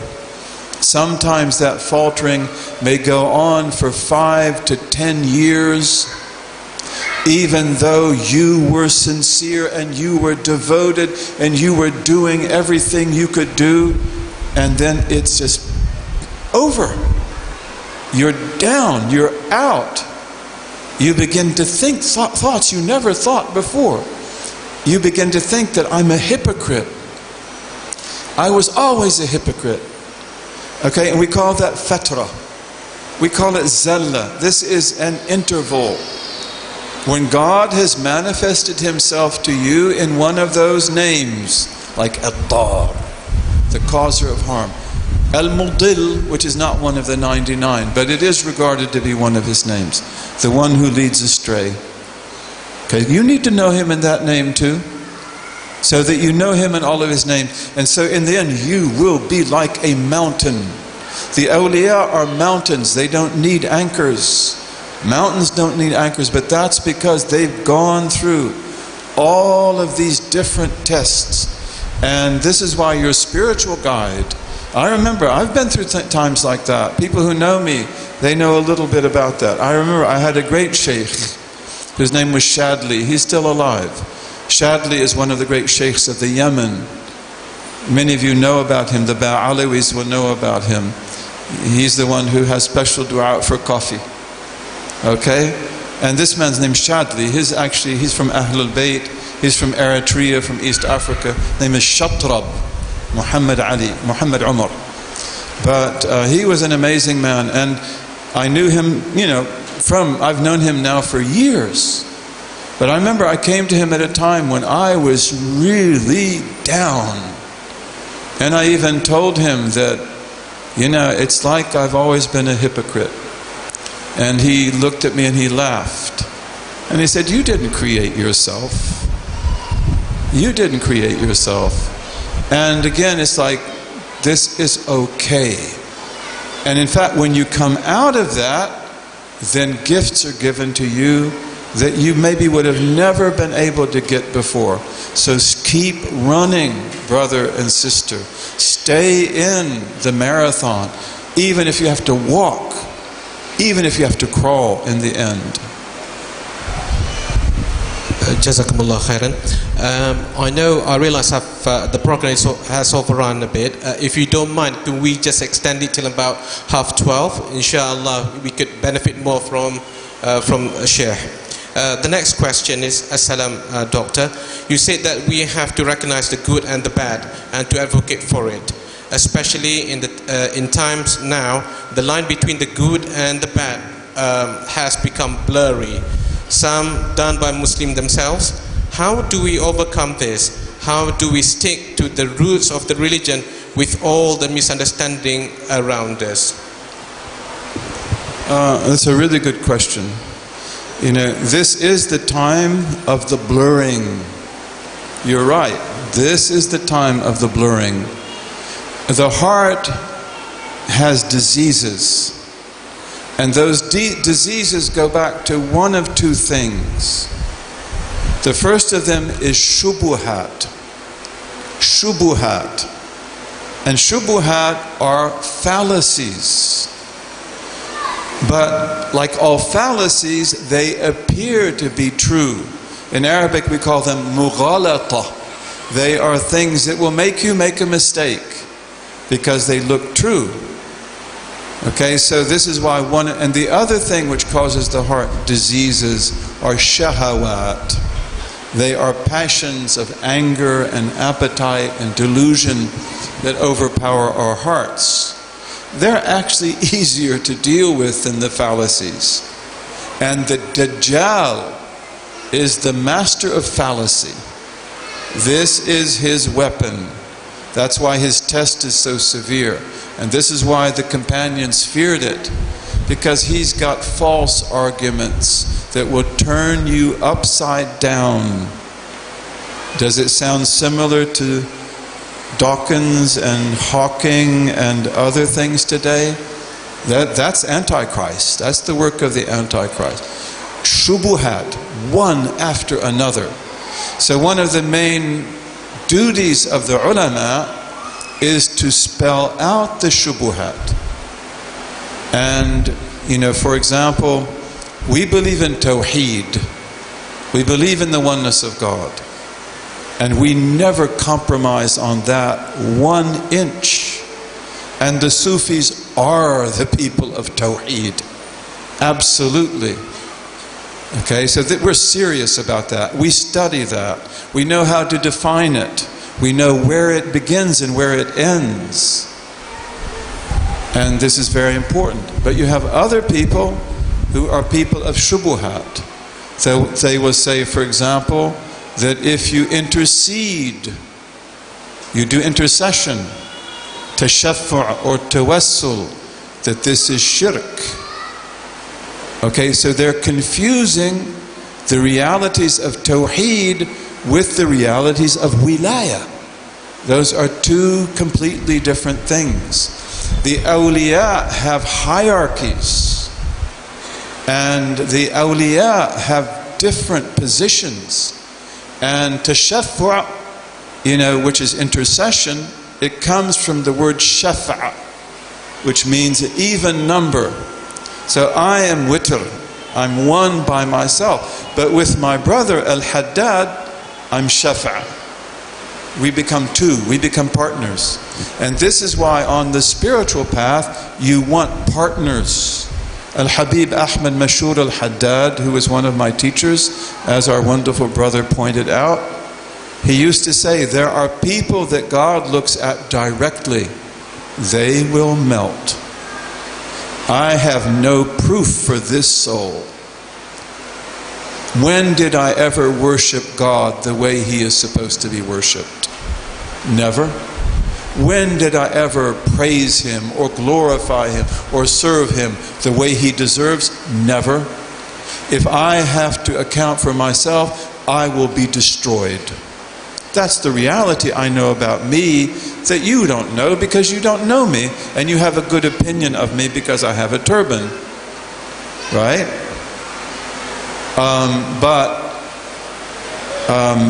There are other people that God only looks at through the hearts of other people.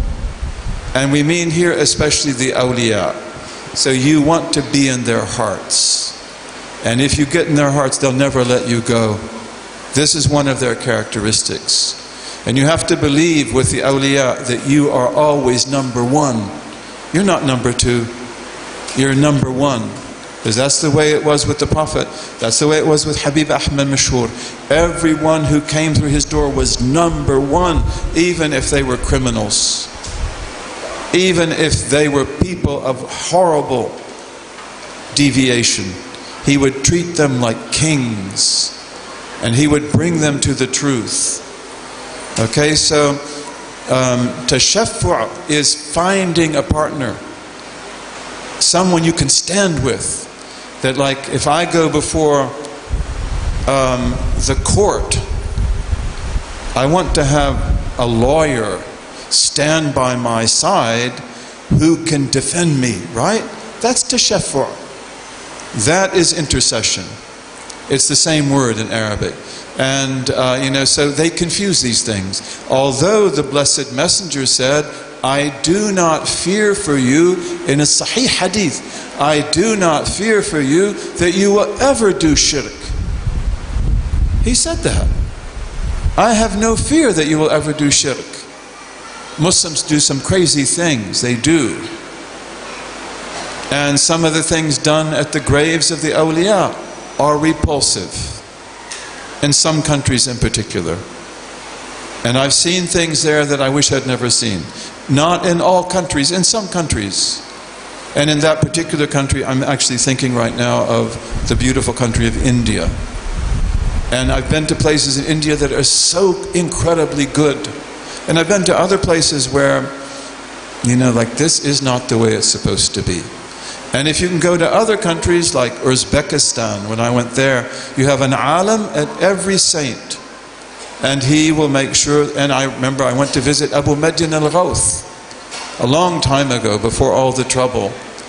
And I stayed in the house of the Sharif who oversees the grave. He was so good to me and my family. And then I would go with him to the grave of Abu Madyan and we'd sit there. And I brought water from the well of Abu Madyan for Al-Habib Ahmed Mashur, for Al-Habib Abdul Qadir al-Siqaf, because the Ba'alawi path goes back to Abu Madyan and then to Sheikh Abdul Qadir al-Jilani. and then also for my own Sheikh, Muhammad Abu Bakr Hammuddin.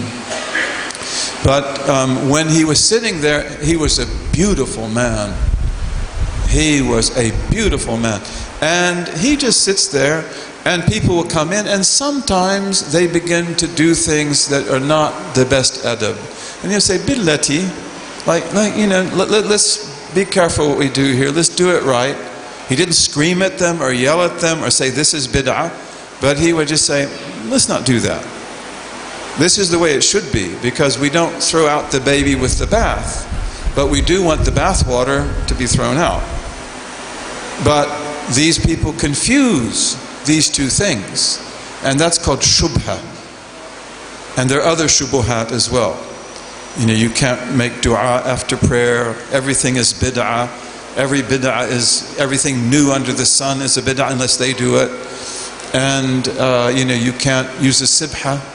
These are all shubuhat, brothers and sisters. They have no foundation whatsoever. And of course we have bigger shubuhat than that today. And it is the responsibility of the scholars to understand these things and make them clear. And may God give our scholars the ability to do that. Because as Imam al-Ghazali says, the scholars are the lights of the times. They are the misbah, the lamp that lights up their age, men and women scholars. And if it were not for the scholars, the people would become animals. So therefore, this is one of the trusts of knowledge. Show people the truth clearly. Let them understand. Tell them where the danger is. Unfortunately, I won't be able to pose many more questions, but I will end with this one particular question. Salam. Related to the end of times, which is getting near, my concern for close relatives and friends who are still chasing for dunya instead of akhirah would like Dr. Umar's guidance on how do we advise our close and beloved ones to change, especially those reaching old age. This has been my concern constantly, as I love them very much for the sake of Allah subhanahu wa ta'ala. What approach do we use, especially with those aged in their 40s and 50s? Clearly, if we don't change, we are having big problem to face the akhirah later. How do I tell them to wake up?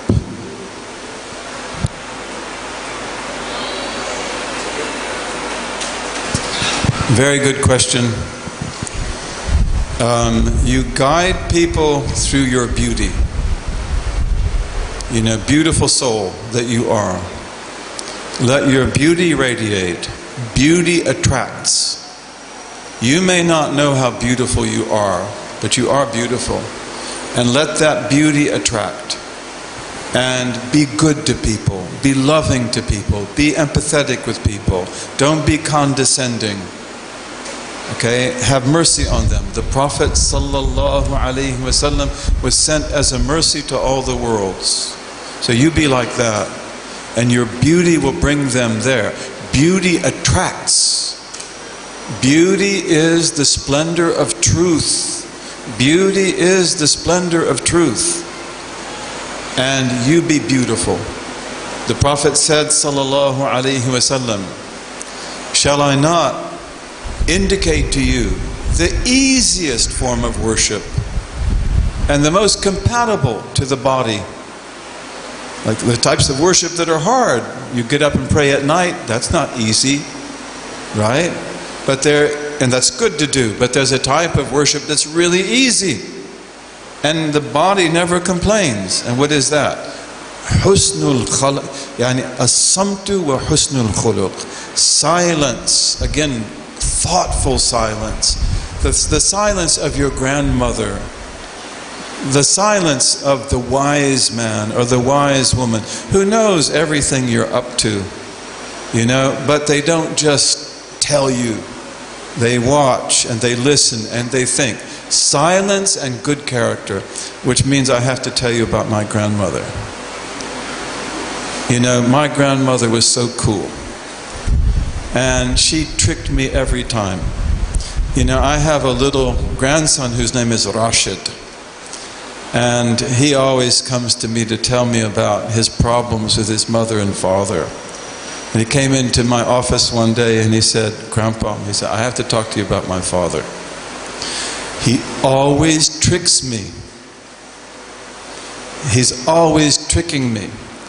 And what was it? And he makes me do what I don't want to do. I don't remember what the other thing was, but my grandmother was like that. She always tricked me. And we had in our kitchen this big bottle of red maraschino cherries, okay? To me, that was the closest thing to paradise. It's like, how can you not eat these cherries? It's like, they're delicious.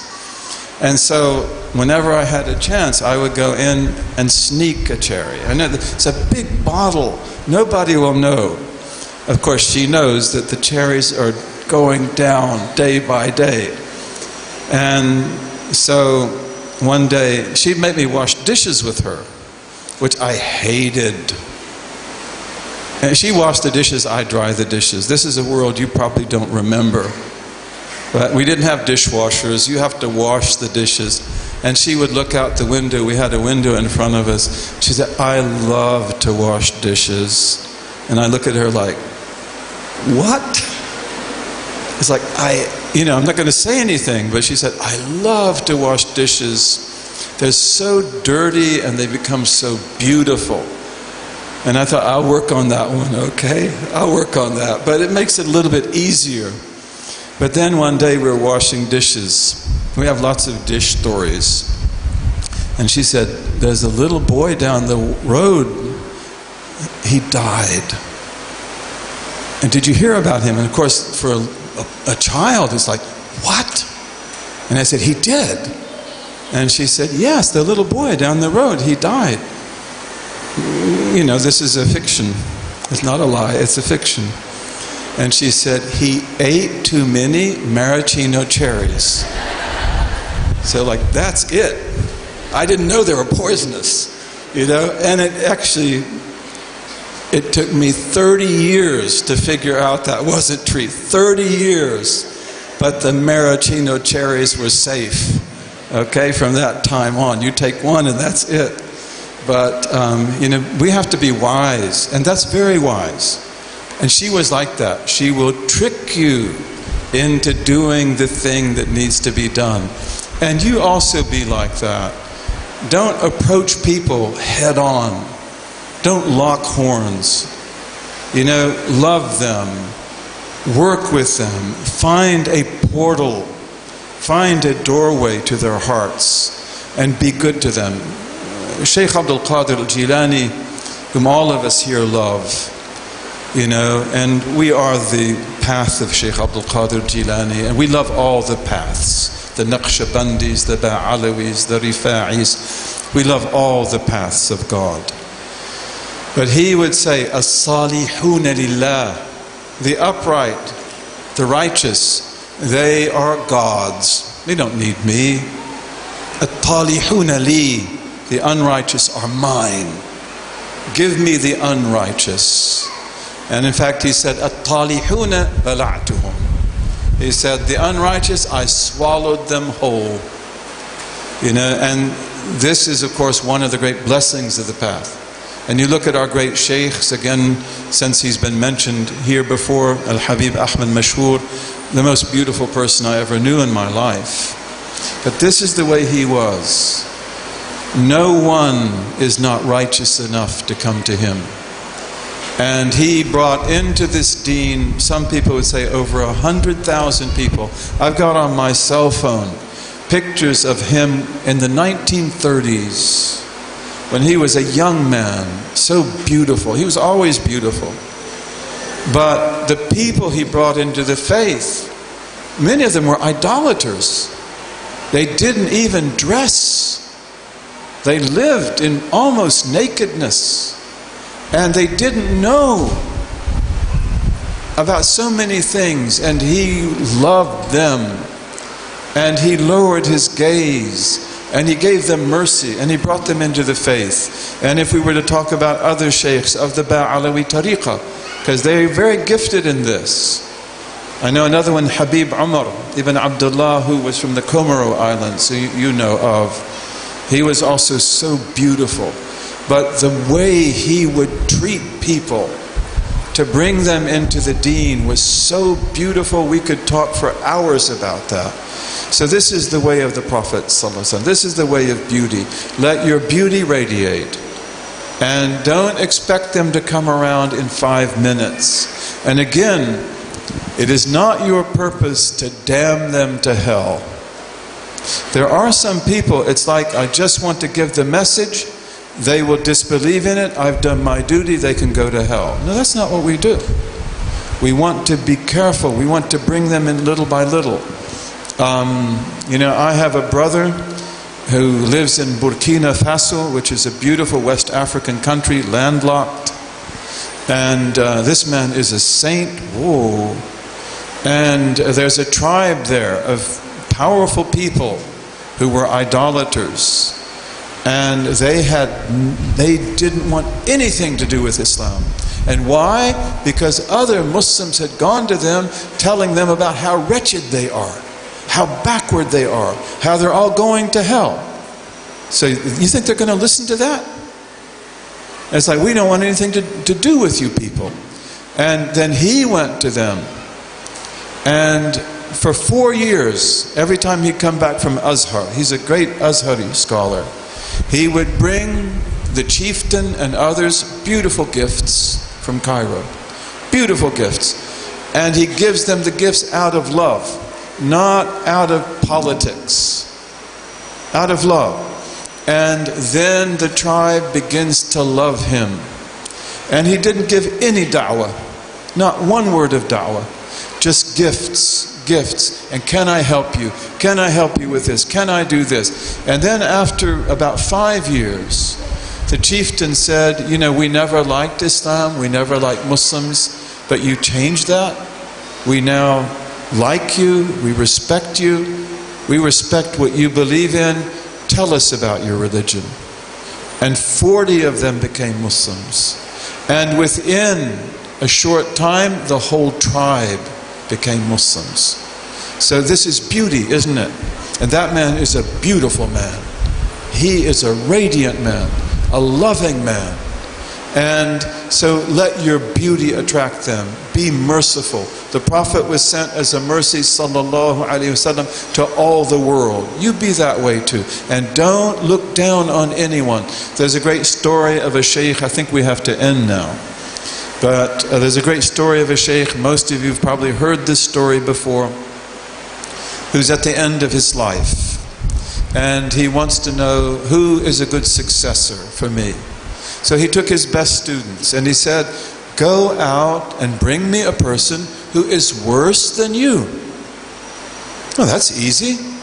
And so they go out, and then after a while, this one comes back with a robber, this one comes back with something else and something else and something else. You can make up the story yourself. And then the best student comes back after a long time with nobody. And he said, actually, I couldn't find anyone worse than myself. I couldn't find anyone worse than myself, even though he's the best of the murids, the most pious of the murids, the most observant of the murids. But he said, I look at myself, and how will I be tomorrow? I don't know. Do I know where I will be on my deathbed? Do I know what my state will be then? No. I don't know. And I'd be a fool to think that it will be good, because I don't know. God is muqallib al-qulub. He's the one who turns the hearts over. Okay? And everything we have that is good is fadl. It is pure bounty. Okay?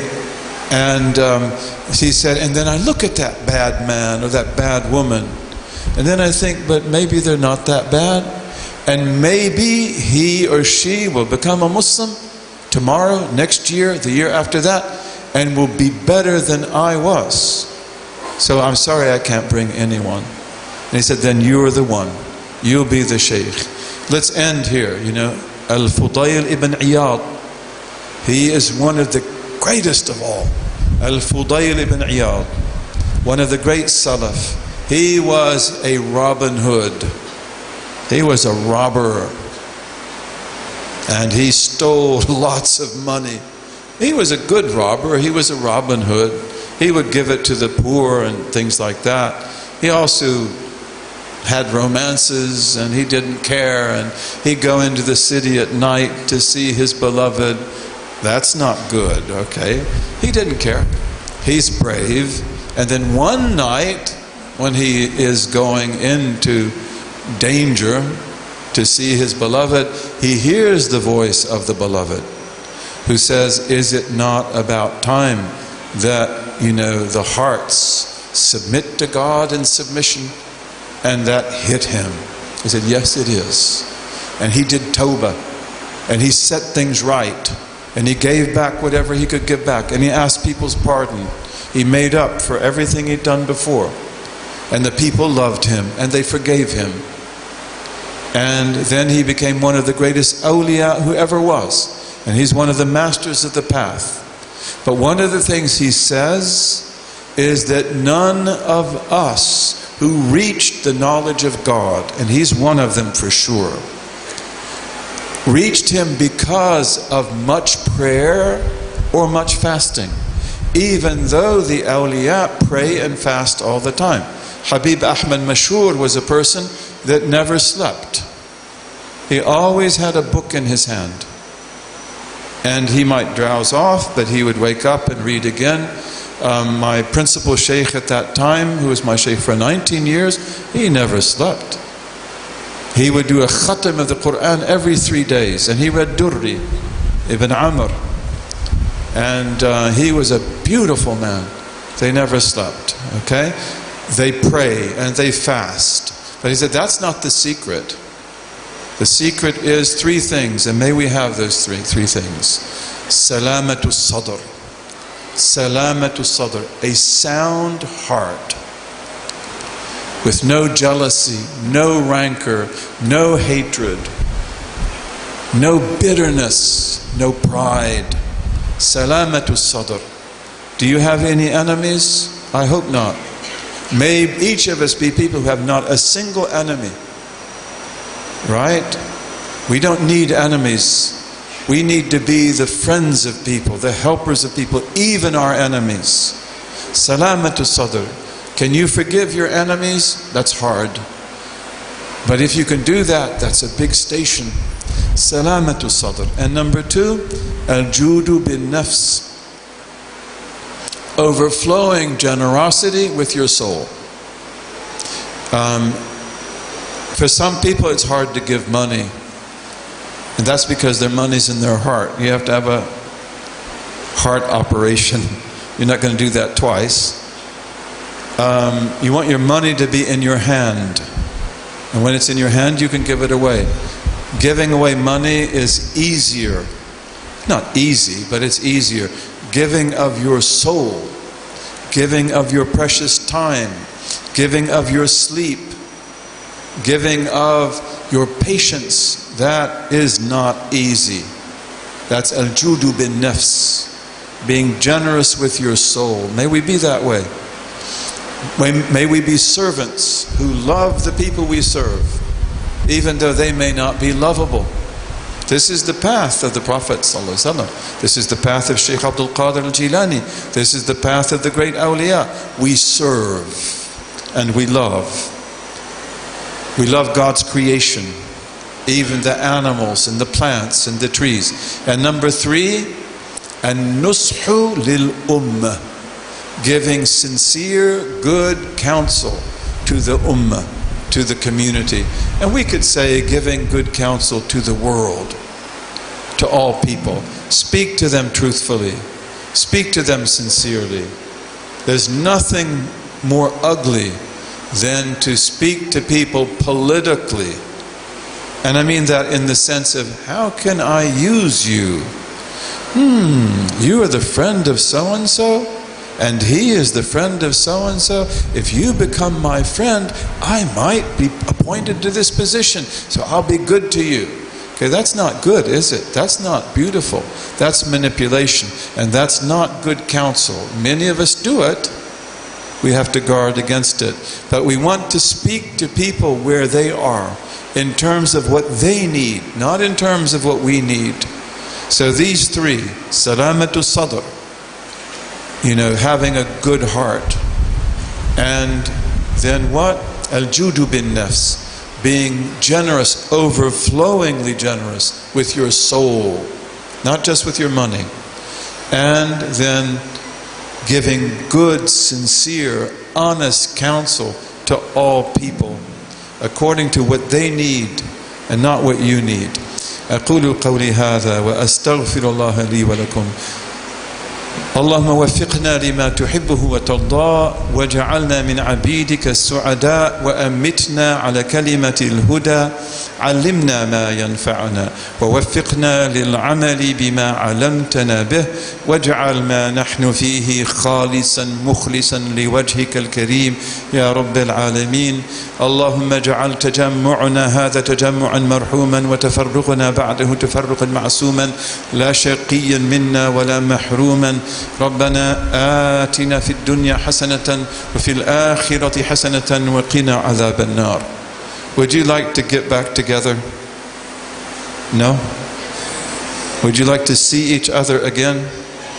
No? Okay. Do you want to follow what I tell you to do? Okay, stand up. Be careful, don't fall. And repeat this verse after me. And when I step forward with my right foot, you step forward with yours. And we will be back together, inshaAllah. إن الذي فرض عليك القرآن لرادك إلى معاد. See you later. Assalamu alaikum.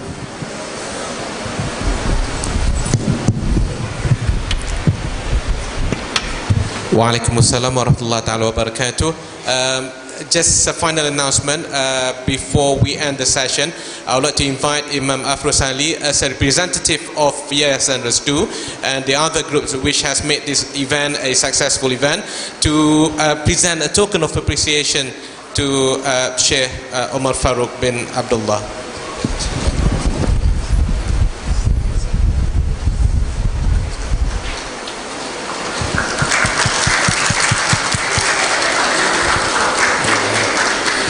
Finally, there will be some light refreshments served outside. The ladies, the counter will be on the right side, and for men it will be on the left side. So until the next event, wabillahi tawfiq wal hidayah. Assalamu alaikum wa rahmatullahi ta'ala wa barakatuh.